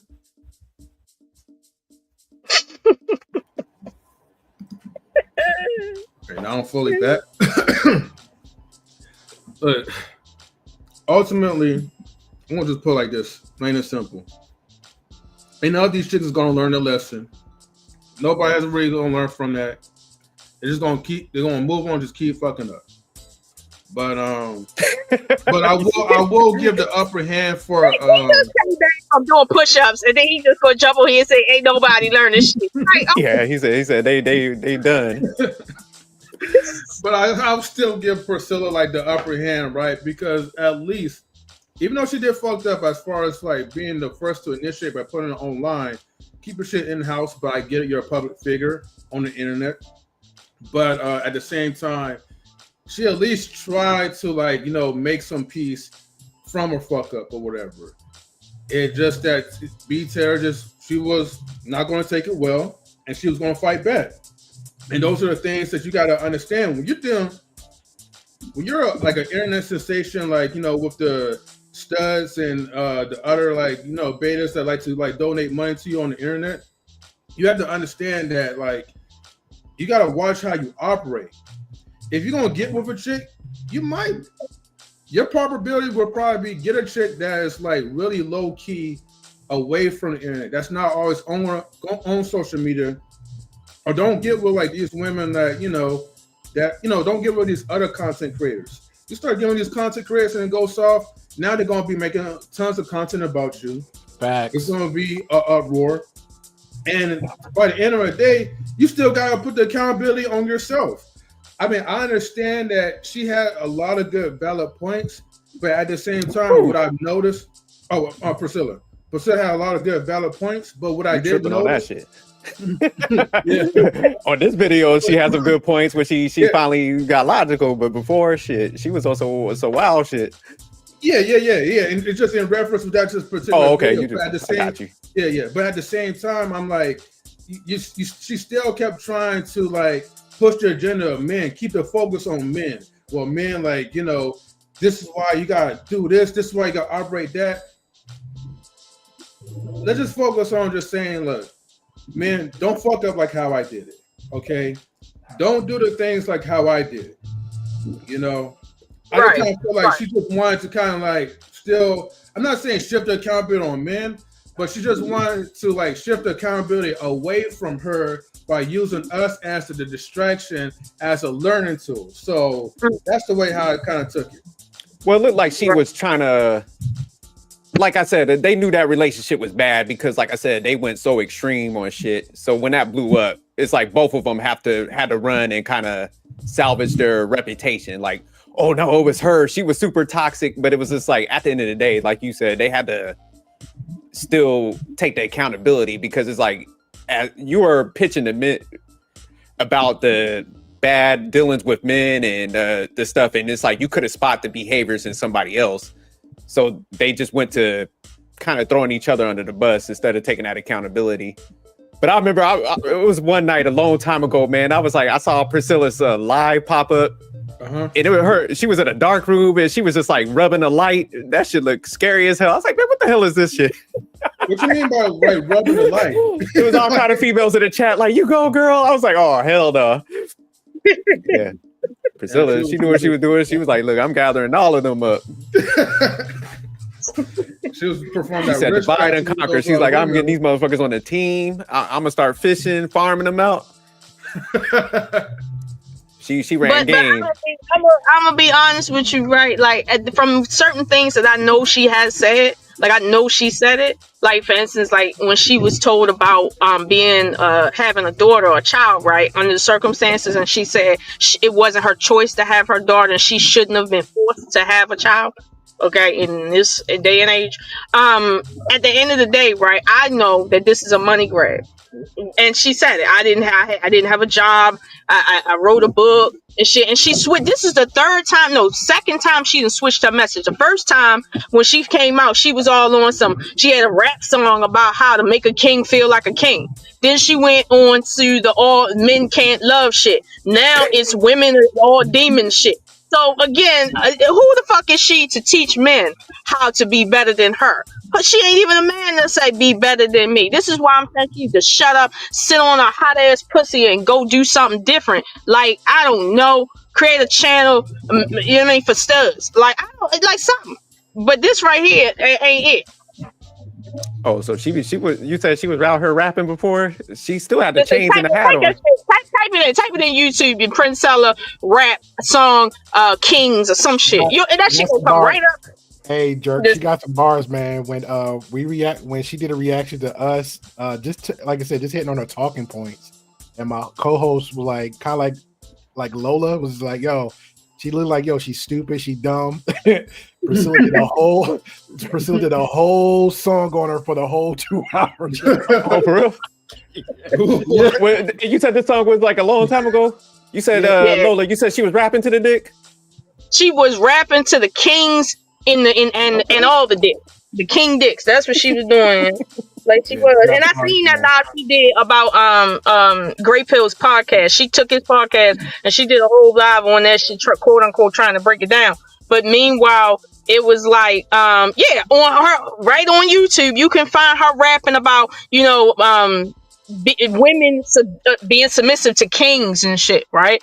And she really, like they said, she was rapping for real. I thought she was a rapper and shit. And now she ain't a rapper no more. You know why? Because that shit didn't sell. She lost her job and needed some money, so she wrote a book. And then that shit caught on because, okay, obviously people were disgruntled. And then when that didn't work out and she got in this situation, now she want to get on the new manosphere kick and shit. That's what I'm saying. Like, Lola got mine about that. My co-host was telling. Did you see the podcast? That when she was with her husband, like she was like this when she actually was in a love relationship with her husband. Did you see that podcast? Oh yeah, I did. I did see that. That's a long time ago. Yeah, it was a different side of Priscilla then. It was like she was loving, supportive, the whole 9 yards. But as soon as that relationship ended, straight evil. Just okay. So I see Lola's point of view now because you done seen it like holistically. You seen this playing out, so you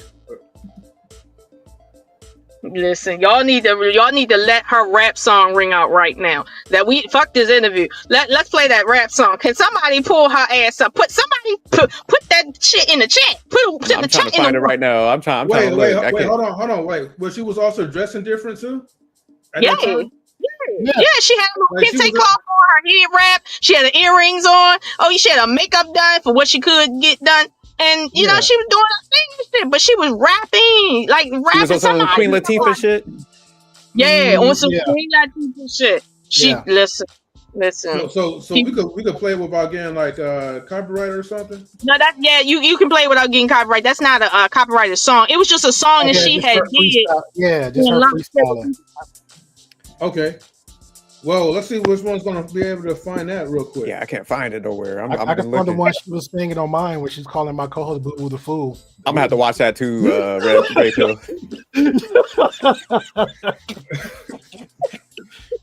But Queenmaker got B Taylor at a edible arrangement. She was like, look, I got me a new chick up in here twerking. B Taylor trying to fuck this up. But see, she thought that sending money or something was gonna do it. But it's like that's out. Like I can't lie. It was edibles, remember? Yeah, she got it at a edible arrangement. She was like, "Look, B Taylor need to fall back." I done moved on. Old school like fruit offering, you know? A fruit offering. Lord help, please help. Damn, I can't find it nowhere. Look. I hope she didn't take it down. I hope she ain't take it down off the internet because I literally watched it. I think Rob Raw B might have that because Raw B, the queen of receipts. Raw B might have that on her hard drive. If I find it, if I when I talk to Raw B, I'm gonna ask you she got it, and I'm gonna send it to y'all. Like, yeah, I seen it with my own eyes, and I was like, hold on, yo, how do you go from being part of? Oh, that's what it was, Great Pill. It was a video where her husband was a polygynist, and she was part of a polygynous situation. And she was laid up on her husband while he was talking about being in polygyny with her. Yeah. And I seen that, and I seen the rap song she did about being submissive to kings and shit. Like, yeah, I gotta find that. I gotta see that. So after that relationship broke up, she said, "Fuck this, huh?" Was Priscilla like on a show with Mr. Tate? No, her and Angry Man had history too. Like, it's a long, like I said, she go way back. She go way back. let me show you guys this real quick. All right, let me share the screen. Okay. All right, let me see. Okay, up here is like when she actually looked like a real woman, but that was 3 weeks ago. Oh God, not 3 weeks ago. Over here, she looking pretty fly in this YouTube short. If you guys could see it, I don't know if that's a rap part or whatever. No, she's talking. Okay. Told you. You'll know this video when you see it because it's like an old video. It's like 90s old. Yeah. You said 90s old? You don't know how to search. Yeah, it looked like it was filmed in the 90s. Yeah, Princella says she done with the females. I told you one more bad female relationship. She gonna be in a sundress, baking pies in the house. She know how to doll up. That's the crazy. Like, she was. If you scroll up a little bit, she was on Saucecast. She was on Saucecast. She was on Fresh and Fit. She know how to doll up when she want to. She's not stupid. What did you type in the search? I think there was a short in the private chat M3. She was, I think, rapping a little bit in that. Oh look, I made it on the list too. Let me see. I got it. 122 views so far. Okay. All right. We say SJ, go up. Yeah, I put a link in a private chat because I think she was rapping a little bit on it. Let me see. What's it? I'll find that one she was singing, calling us my co-host Boo Boo the Fool. That shit was still funny. How long ago was that, Great Pill? Huh? How long ago was that what you was talking about? Like a good year. It wasn't that long ago. Oh, okay, okay. We just reacted to her, and I hit her like professionally. Like, if I like M3, I hit her up like a month ago. Actually, told her I was to do it, and I had a thumbnail ready for her. And she wanted to come up and anything else, and she didn't ever responded. And then when we live, she was live, and the next day she like reacted to us. But it was like 2 minutes, and then she just started singing and just roasting on my co-host. I was like, God damn. Yeah, that's hilarious. Yeah, I mean, what did your co-host do to her for her to be roasting her? The same thing Lola doing. but Great Pill. Unlike Lola, so she coming after Lola, huh? That's what you said. No, my co-host, like, I see Lola and my co-host got like the same energy, but Lola kind of like on the like, hey, I'm telling you what it is. My co-host was doing the same thing, but she just called it straight stupid. She's like, she's dumb, she's stupid. Read her books, because my co do like deep dives. Like, she read her books, everything else, so she know her.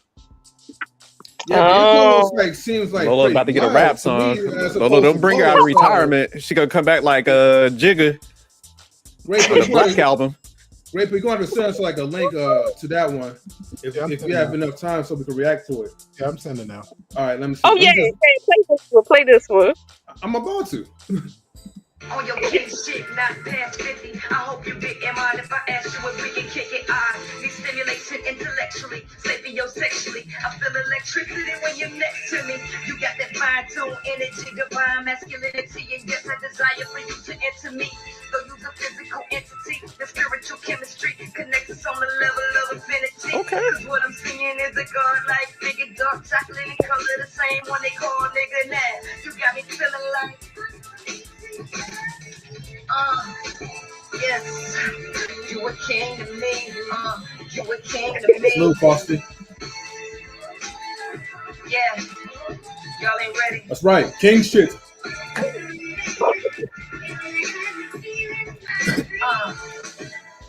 Okay. Okay. That was definitely like New York Oh, vibe.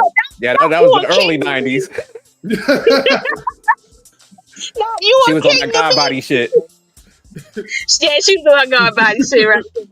Talk about some divine masculinity. Like, what? Was she in the 5%ers? Is that what it was? Was she what? Because I think she talked about something like that a long time ago.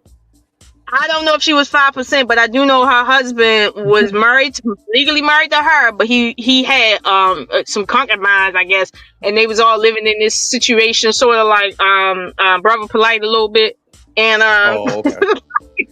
like, listen, this is what I'm saying. She don't believe none of this shit. She don't believe what the fuck that shit that came out her mouth. You cannot consider men divine and then turn around and say they're incapable of the most basic thing in this in this universe, which is love. Like, you don't go from that to that because you went through a breakup. And here's the thing: technically, she didn't even go through a breakup. She's still married to this nigga. So I don't know. Like, yeah, she's still married. She's still married to him. The nigga that in this video that she talking about, she's still married to him. So look, I got a question to ask you. So do you think that what she's doing right now, you think that's like a stud persona? You said No. it's a costume or something. No, I would go with costume, not stud, because that takes in a different direction. But she's definitely a chameleon. She's definitely a manipulator. She's definitely capitalizing off of her feminine wiles. Like, she knows that, certain things men like. You see what I'm saying? For instance, like, she'll get on her live like she did that night when Jerk was up and be doing all sorts of weird sexual shit, rubbing on herself, and then turn around and get online looking like she looked like in that blue and shit, and then turn around and then have her little weave done with her eyelashes done up and makeup, and then turn around and don't have shit on, looking like, what's that dude people keep saying she look like? I don't know. But right, it's like, come on now, like she playing to whatever audience that's in front of her, and that right there is manipulation. Because y'all look at me, I come up here the way I normally am, like, this is me. Hold on, this is me right here, regular as shit. Y'all see me like this the other fucking day. Okay, I'm regular as fuck right now. I ain't no makeup on. You see my camera on the whole time. Okay, say again. I said, I don't know why you didn't have your camera on the whole time. Because I've been doing stuff, okay? Like, you've been doing. You ain't doing shit, just driving and talking. So I was at the house. I was at the house, okay? What I'm saying is this: I come on here the way I come on here because this is me. If she's selling her personality, who she is, what she truly believes, who the fuck is that? Who is that? Right. Yeah, she need to come on back home. Shit. We want the 90s version, Priscilla, when she was rapping to the dick. That's what we want. Her back. Need to clip her ass, and put that "you a king to me." Clip her ass. Shoot, she was on that God body stuff, had the hair wrap and shit. Right. Lola, you gotta reach out to her to tell her to come home. Just come back home. That's all. We'll embrace her. We the black community, right? We're gonna love you regardless. No, you got to clip her. You gotta make that like a whole meme and shit, like, for real. Because we need to stay reminded. Like the Jews, never forget. Put down here, you a king to me. Never forget. That's right. She coming back home. She's like, look, I just gotta finish throwing B Taylor under the bus. She's like, I'm coming back. She about to get the head wrap. She was like, look, I gave her ass an edible arrangement. Shorty out here acting crazy. I understand what y'all going through. I sense the pain that men have to deal with after my situation. She's relating to the men. And here come Lola sabotaging that. Sitting on Queenmaker. Porter Fawcett says, watch the. She was on the couch just relating. The interviewer, he was just like letting her vent. And Lola's like, nah, I'm not having that. I mean, she up here trying to sell women are manipulative. Bitch, you just found that out and you was a woman. Oh no, you not a woman and you not a man. Listen, the smallest animals are the most intelligent animals, and women are a smaller animal. The reason why is because when you're smaller, you have to be more intellectual for your own survival. Men can walk through the streets and not have to worry about certain things because they're men. They don't have to always thinking 2 blocks around the corner because they so small. That's not what that is. Even the smallest man don't have the same worries as me. So me as a woman, you know what I got to do? I got to make sure that I present myself in a way that if I should ever need another man's help, I can get it because I'm a woman, period. Like my issues are different. So no, it's like what she not gonna do is act like women are manipulative. Yes, I am. Every time, like, listen, I ain't gonna give y'all my personal situation per se, but I'm gonna say this: the way I make my man happy is manipulate. Okay, the way I get my kids, my son specifically, to eat his vegetables, and he 2 feet taller than me, is manipulation. Okay. Like, that's how the world go round, bitch. So no, I don't feel bad because B-Taylor manipulated you or you manipulated her or none of that shit. At the end of the day, you pulled that money out because you wanted to be like a man and manipulate. So get the fuck out of here. I don't got that kind of money. Okay? And here's the thing, I've been a 6-figure earner. I don't got it like that. I keep telling y'all, sometimes, like, if I look at my account right now, I'll be like, yeah, we can't eat out too many times tonight, Bilal, because I wait till payday. Like, no. You just gotta work on your budget, that's all. No, I got a budget. I'm saving for college. I got life insurances on me and 3-4 other people. Like, trust me, I got grown bills out here. I don't be having time to be, unless you pulling over 150K and you living at 100K, listen, you middle class struggling like me.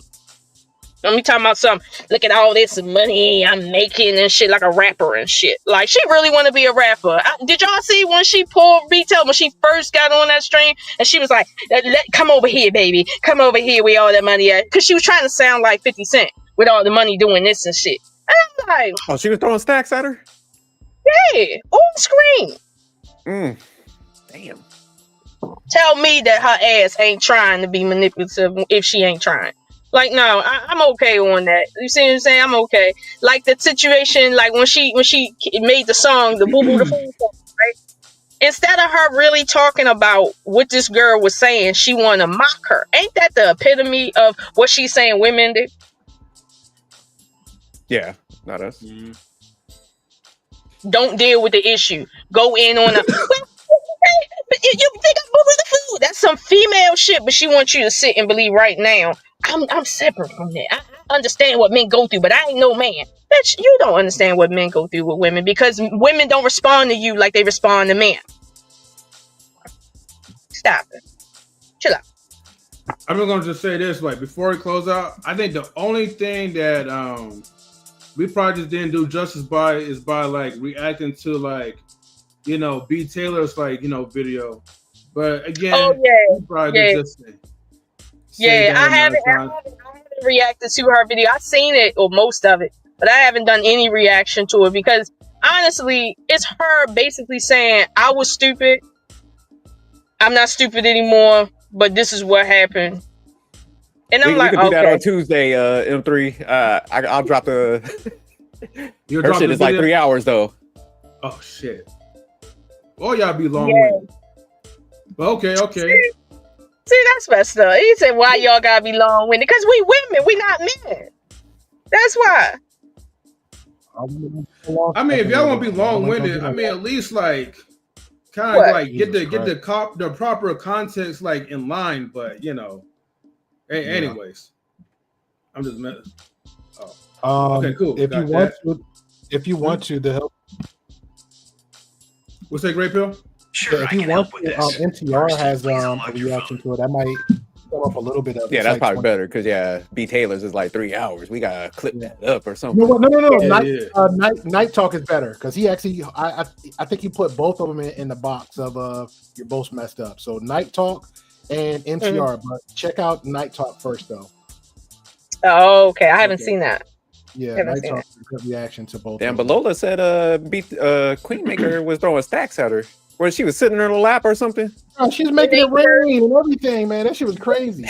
When they first Taylor ain't no goddamn victim. It was their first conversation together on screen.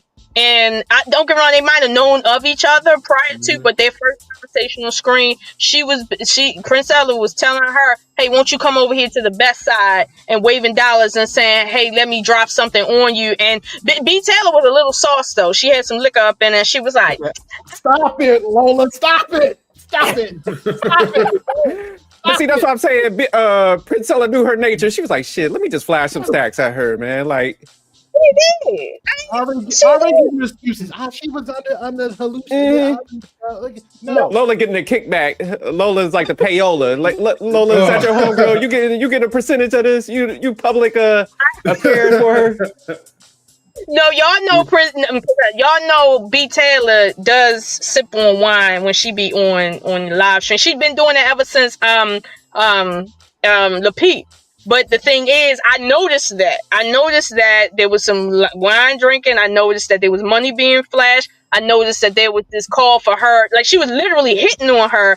And B Taylor, I'm like, if you're not gay or, homosexual, why are you even entertaining this? Like, what's going on here? And she was like, I don't know if I'm in a girl.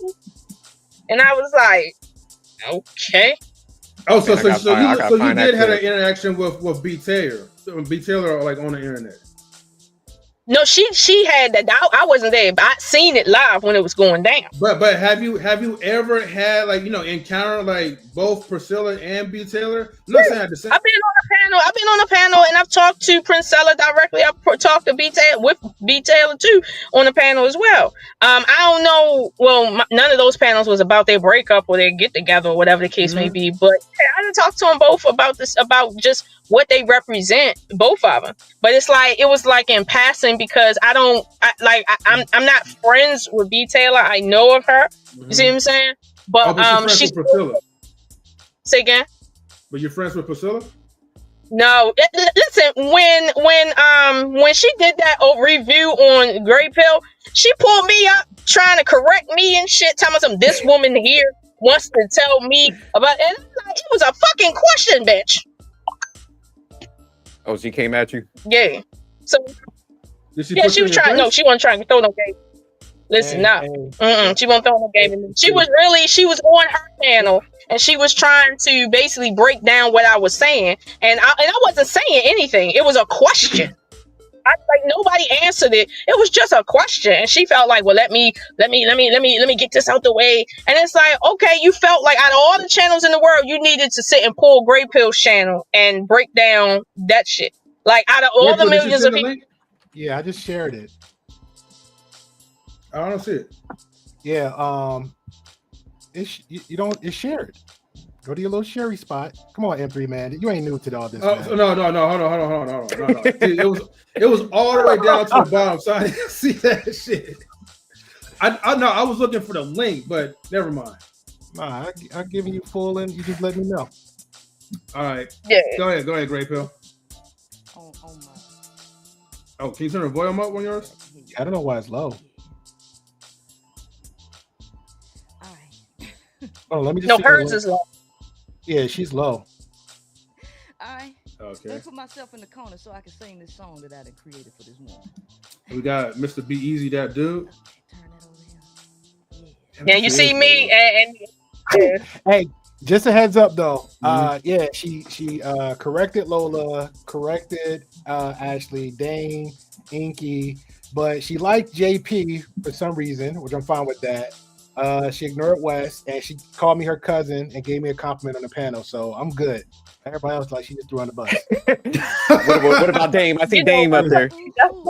Nah, she gave everybody like a little bit of like pushback for Dave, like 50-50, but she wasn't harping on Dave, but her main focus was Ruby, but she corrected Lola, Inky, Ashley, and then just left me, JP, and West, and West alone, so we're good.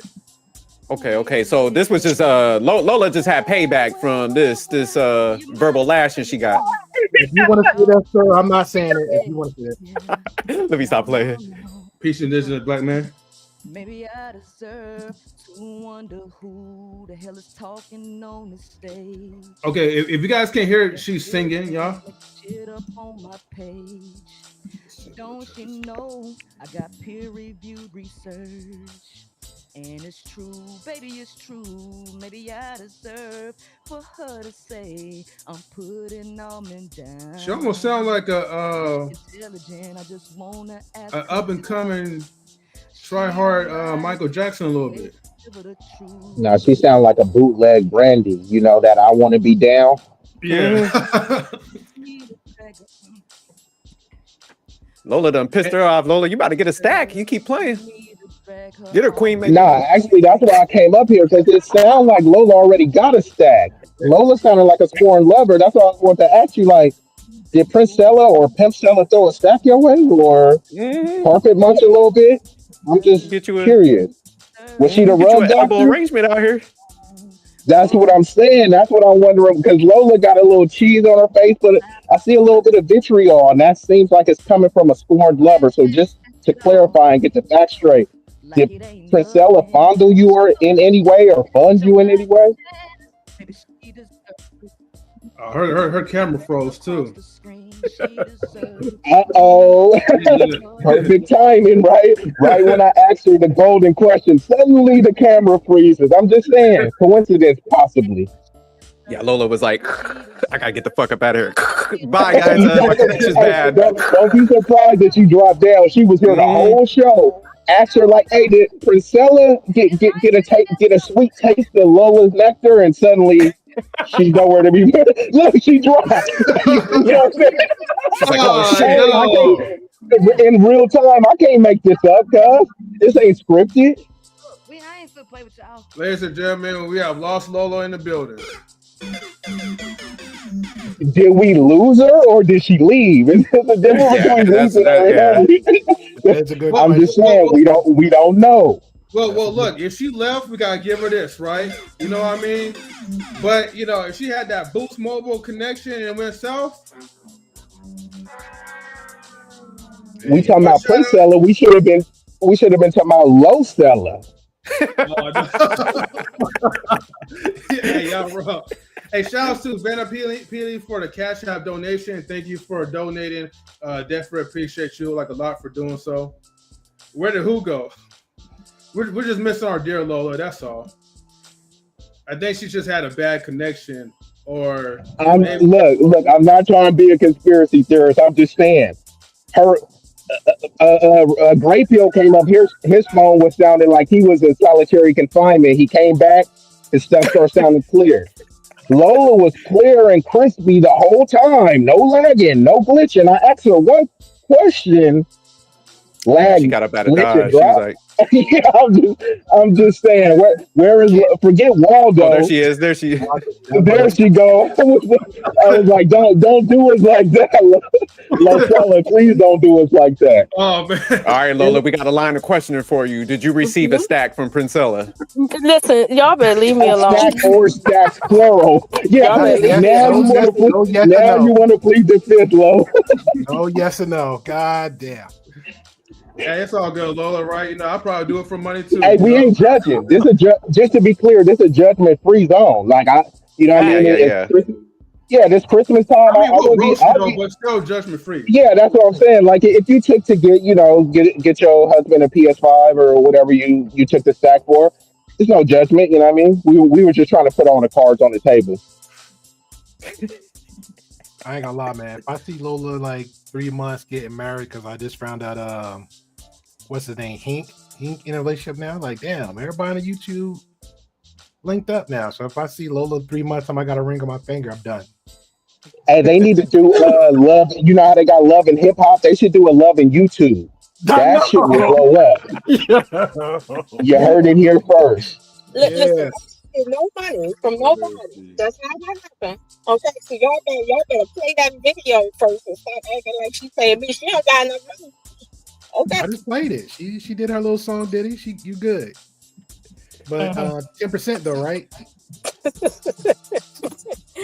Listen, y'all just know better. Listen, if I get bad on somebody, I thought it was 20% inflation time. That didn't Denzel teach you that in American Gangster? That's true. That's true. No. See, have you seen? No, I ain't even gonna ask y'all. Have y'all seen the new Gladiator? I was getting ready to say, no. I learned from the newest one. Oh yeah, I seen it, Lola. You might have to hit me up for that one because I know what they were trying to do, but yeah, I don't want to spoil it. But yeah, the Gladiator was a bit of like the Zestinator, but you know I'll leave it at that. Thank you. That's why I didn't see it. Oh my god! Oh my goodness! Listen, it is what it is. I just kind of feel like I don't hate Princella or nothing like that. I don't. I just see past like what she doing, and I get it. There's a lot of people, like she said in the video. I got peer reviewed research. That's what she said. Now here's the thing: there was peer reviewed research that said that Earth is the center of the universe. That it was peer reviewed. There was peer-reviewed research that said that women were inferior, Black people were inferior. There was peer-reviewed research on that. So that statement that she made about that, listen, I don't give a fuck, okay? Seriously, about her saying peer-reviewed. Prove what you're talking about, okay? Don't tell me you got somebody that can look with you. Don't do that, because I'm going to eat your ass alive with it.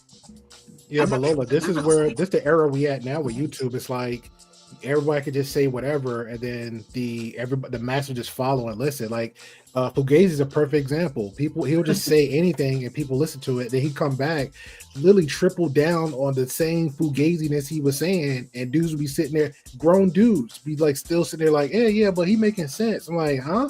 How? But they was crashing out for them dudes, and they a bunch of hypocrites. Yeah, I don't even know who this goofy nigga is, bro. I just seen him, and then suddenly every video I seen, he was talking about he was on some Myron Gaines shit, like shitting on women, and man, you guys are worthless, and you hit the wall, and baby mama, you would be stupid to have a baby mama. That's all it was. Yeah, and then he over there divesting with a baby mama. Like, did she have kids before or shit? So I'm like, come on, bro. Like, so for him, he's just one dude. Like, a grifter is on grift. So I'm really not knocking dude, you know, because if somebody is selling you snake oil, you can get mad at the snake oil salesman. But if they got 1,000 sales, 1,000,000 sales, it's on the people that's buying it. You know, so there's an imbalance there. You know, this dude is just. He is what he is, you know. So it's really more about the people in the chat that was crashing out for him, defending him, you know, because they love when these so-called women get held accountable. But like yelling at a woman on a podcast is not holding women accountable. It's really not. All it is content. That's the B-Eazy, I got to add on to a little bit because you missed out a couple of things, right? You got to understand one, right? His audience is very low IQ because that's what he always says. And then two, you gotta say white baby mama, because normally what he'll preach about is that he'll tell men stop dating outside of your race for ill intent reasons. So he said that? Yeah. Yeah, but I didn't know he said that. I did bring up that he was a squirreler or a divester, but I didn't know he was on the Dr. Umar no bunny hopping tip. I didn't know that. I mean, it didn't really make any sense because, like, he literally has like a snow bunny for a baby mama. But I didn't know, like, until like maybe a couple of videos that Oshie had put out when he was putting out receipts, and it was showing that okay, he was telling his audience, right, not to like, you know, go outside your race or something. I forgot how he explained it, but I just thought it was weird. Just like if, like, let's say B-Eazy, right? If you get your let's say if you get lined up, right? If you get lined up or get like a haircut or something from a man, he's going to tell you that you're feminine because you're allowing a man to touch your hair by lining yourself up. It should be a woman lining your hair up. What? That's what he said. Yeah, I saw that. That's goofy because like the best barbers are men, not that women aren't good, because it's like it's some good ones, and it's specifically one of my boys said a stud that cut him up and gave him like one of the best cuts that he ever got. It's just a lot of them don't get in the profession to be barbers. They get their cosmetology license, but they're doing like locks and braiding and stuff. But it's a lot of women that can cut way better than dudes. It's just like a field that they don't typically get into. So just by virtue of their lack of participation, the majority of the best barbers are men. So it would be goofy to go to a shop and say, "Man, we're you ain't got no women. Oh, I can't get cut." And you just gonna go to each shop, and then when they don't have women, what? You just gonna keep driving around the city? Goofy nigga babble. Yeah, it would be easy on that. Where sometimes I'd be baffled, man, when I'm seeing people and they're listening to this stuff, and we'll call it out, but you'll get the pushback for, or people will call you a hater for giving the pushback. But I'm like, how the fuck y'all like? Because when I first heard them and stuff, I was just like, okay, like B-Eazy was saying, like, here's a carbon copy of Myron Gaines. But the stuff was just so goofy. I'm like, man, how can y'all listen to that shit? But then when everything comes out, everybody's they start seeing it. But it's just like the fact that you could have seen it up front just shows how much sheep everybody is, got that sheep mindset. Yeah, they doing it too. Like that dude was like, "Yo, you in the same lane as me, no Fugazi," and then he was actually acting extra reckless when Fugazi's like, "You want more babies?" He's like, "Yeah, I'm trying to get some more from other women." I was like, "What?" That dude nasty, bro. But I agree with B-Eazy. It's not even the snake salesman. It's just the audience, man. They dangerous. They are dangerous. Yeah, that's who I really have an issue with, the audience, right? Because it's only one Fugazi, right? It's only one or two of the fresh and fit.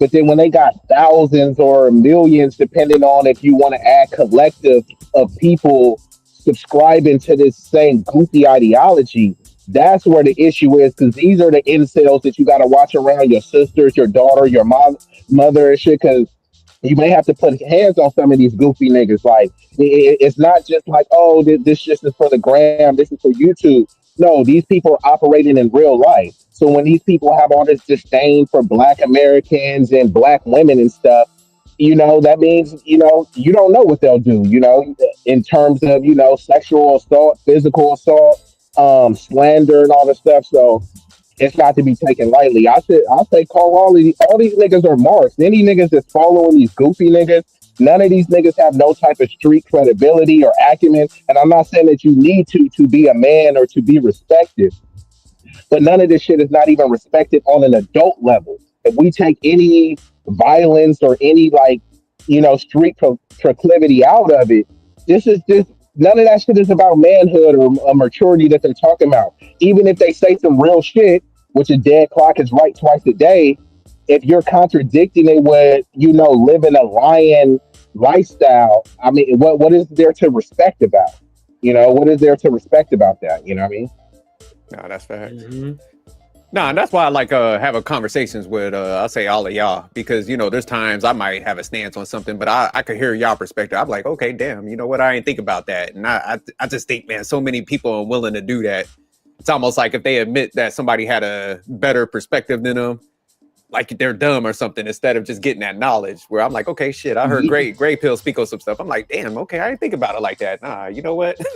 I'm changing my stance. I don't want to be retarded. I'd rather be right down the line. I could concede some credit to him. Be like, you know what? Now I'm going to be right moving forward. So I just think people lack that can't humanize like that, or lack that thing where they can't step what somebody else says. Oh, what was that, B-Eazy? Yeah, it's about. No, I was saying, like, I like how you set that up, bro, because that was perfect, bro. Because this is the thing: no one knows everything, and everyone knows nothing. So you're always learning based on the new information that's presented to you, right? Let's just use sports. Before the season, people make a prediction. Right here, I think the Cowboys or the Ravens is gonna win the Super Bowl. Then you see, like, oh, damn, this person's injured. So and so is not playing so well. I'm gonna make an alternate judgment or prediction based on the new information that has presented itself to me. It's not like, oh, you said this team was gonna win. Yeah, but all of their starters are out. Yeah, but you said they was gonna win. So you know what I mean? Like, I'm supposed to stick to my guns just because I said it, right? And that's what people do. They get grounded in a position just because they believe it. It doesn't mean that it's true, but they're holding on egotistically to whatever their perspective is, and not considering that, hey, this new information, might kind of alter your thinking, either in a positive or a negative way. Either way, the truth the truth is what's supposed to set you free, not your ego, right? Like, oh, I don't want to listen to sophisticated jerk. And that's why I always encourage people to have discussions rather than debate. And this whole YouTube debate me, bro, what you have in a debate is a competition. So the goal is to win. So there's all sorts of underhanded tactics that you can use in a debate that's disingenuous because you're not trying to learn. You're not trying to progress. You're trying to conquer, and win, because it's a competition. But a discussion, I'm not competing with you. I'm not like, I got 5 things right and, sophisticated got 4 things right, so I win. No, it's like, nah, he said something that I didn't really think, so I'm adding it to my intellectual repertoire. That's how it should be. But since people want to think that they're the holy grail of information, when no, it's like, no, there's new information being created, disseminated every day. So it's no possible way that you can know everything. You know what I mean? So it's like that's a form of delegation too. To like, hey, look, M3 studied this so he could put me on some game and give me the layman's version, so I don't got to study it as long. I may not be as well versed, but I'm versed enough to operate. And people talk about rest in your masculinity. How about you rest in your wisdom? Rest in your intellectual prowess. If you have none, do you need to get some? Okay. Well, guys, man, we're gonna have to close it out, man. We kind of ran over our time, but it was definitely real, man, and we definitely enjoyed this live stream together. Thank you guys, man, for supporting us and tuning in. Rest in your wisdom, okay? Fuck your masculinity. Yeah. I know. The masculinity is supposed to be innate, but wisdom is not. And the wisdom allows you to, rest appropriately in your masculinity, right? Because you could just be masculine, for no reason.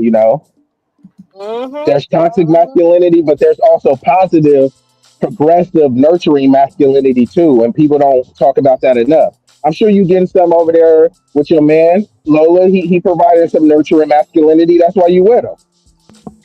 Correct? He was Look in at her his cheese, feminine. blushing and stuff. When Lola was yelling, she was give this morning, huh? Hey, yeah, shout out to fuck Lola. Shout out to our man, But Lola, whenever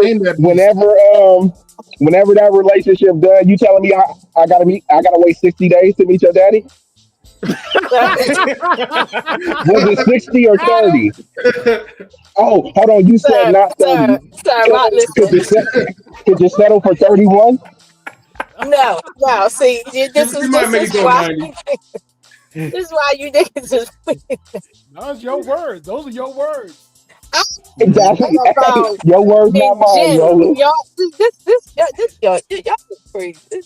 Y'all crazy. Y'all trying? Y'all see? I say one thing, y'all gonna run with it. We know you long enough, though, right? You know it's long enough, so we should be able. If we fly out there, we should be able to meet your family, like at least for the holidays or something. The day when we fly out there, right? I ain't never going to Baltimore. What you say?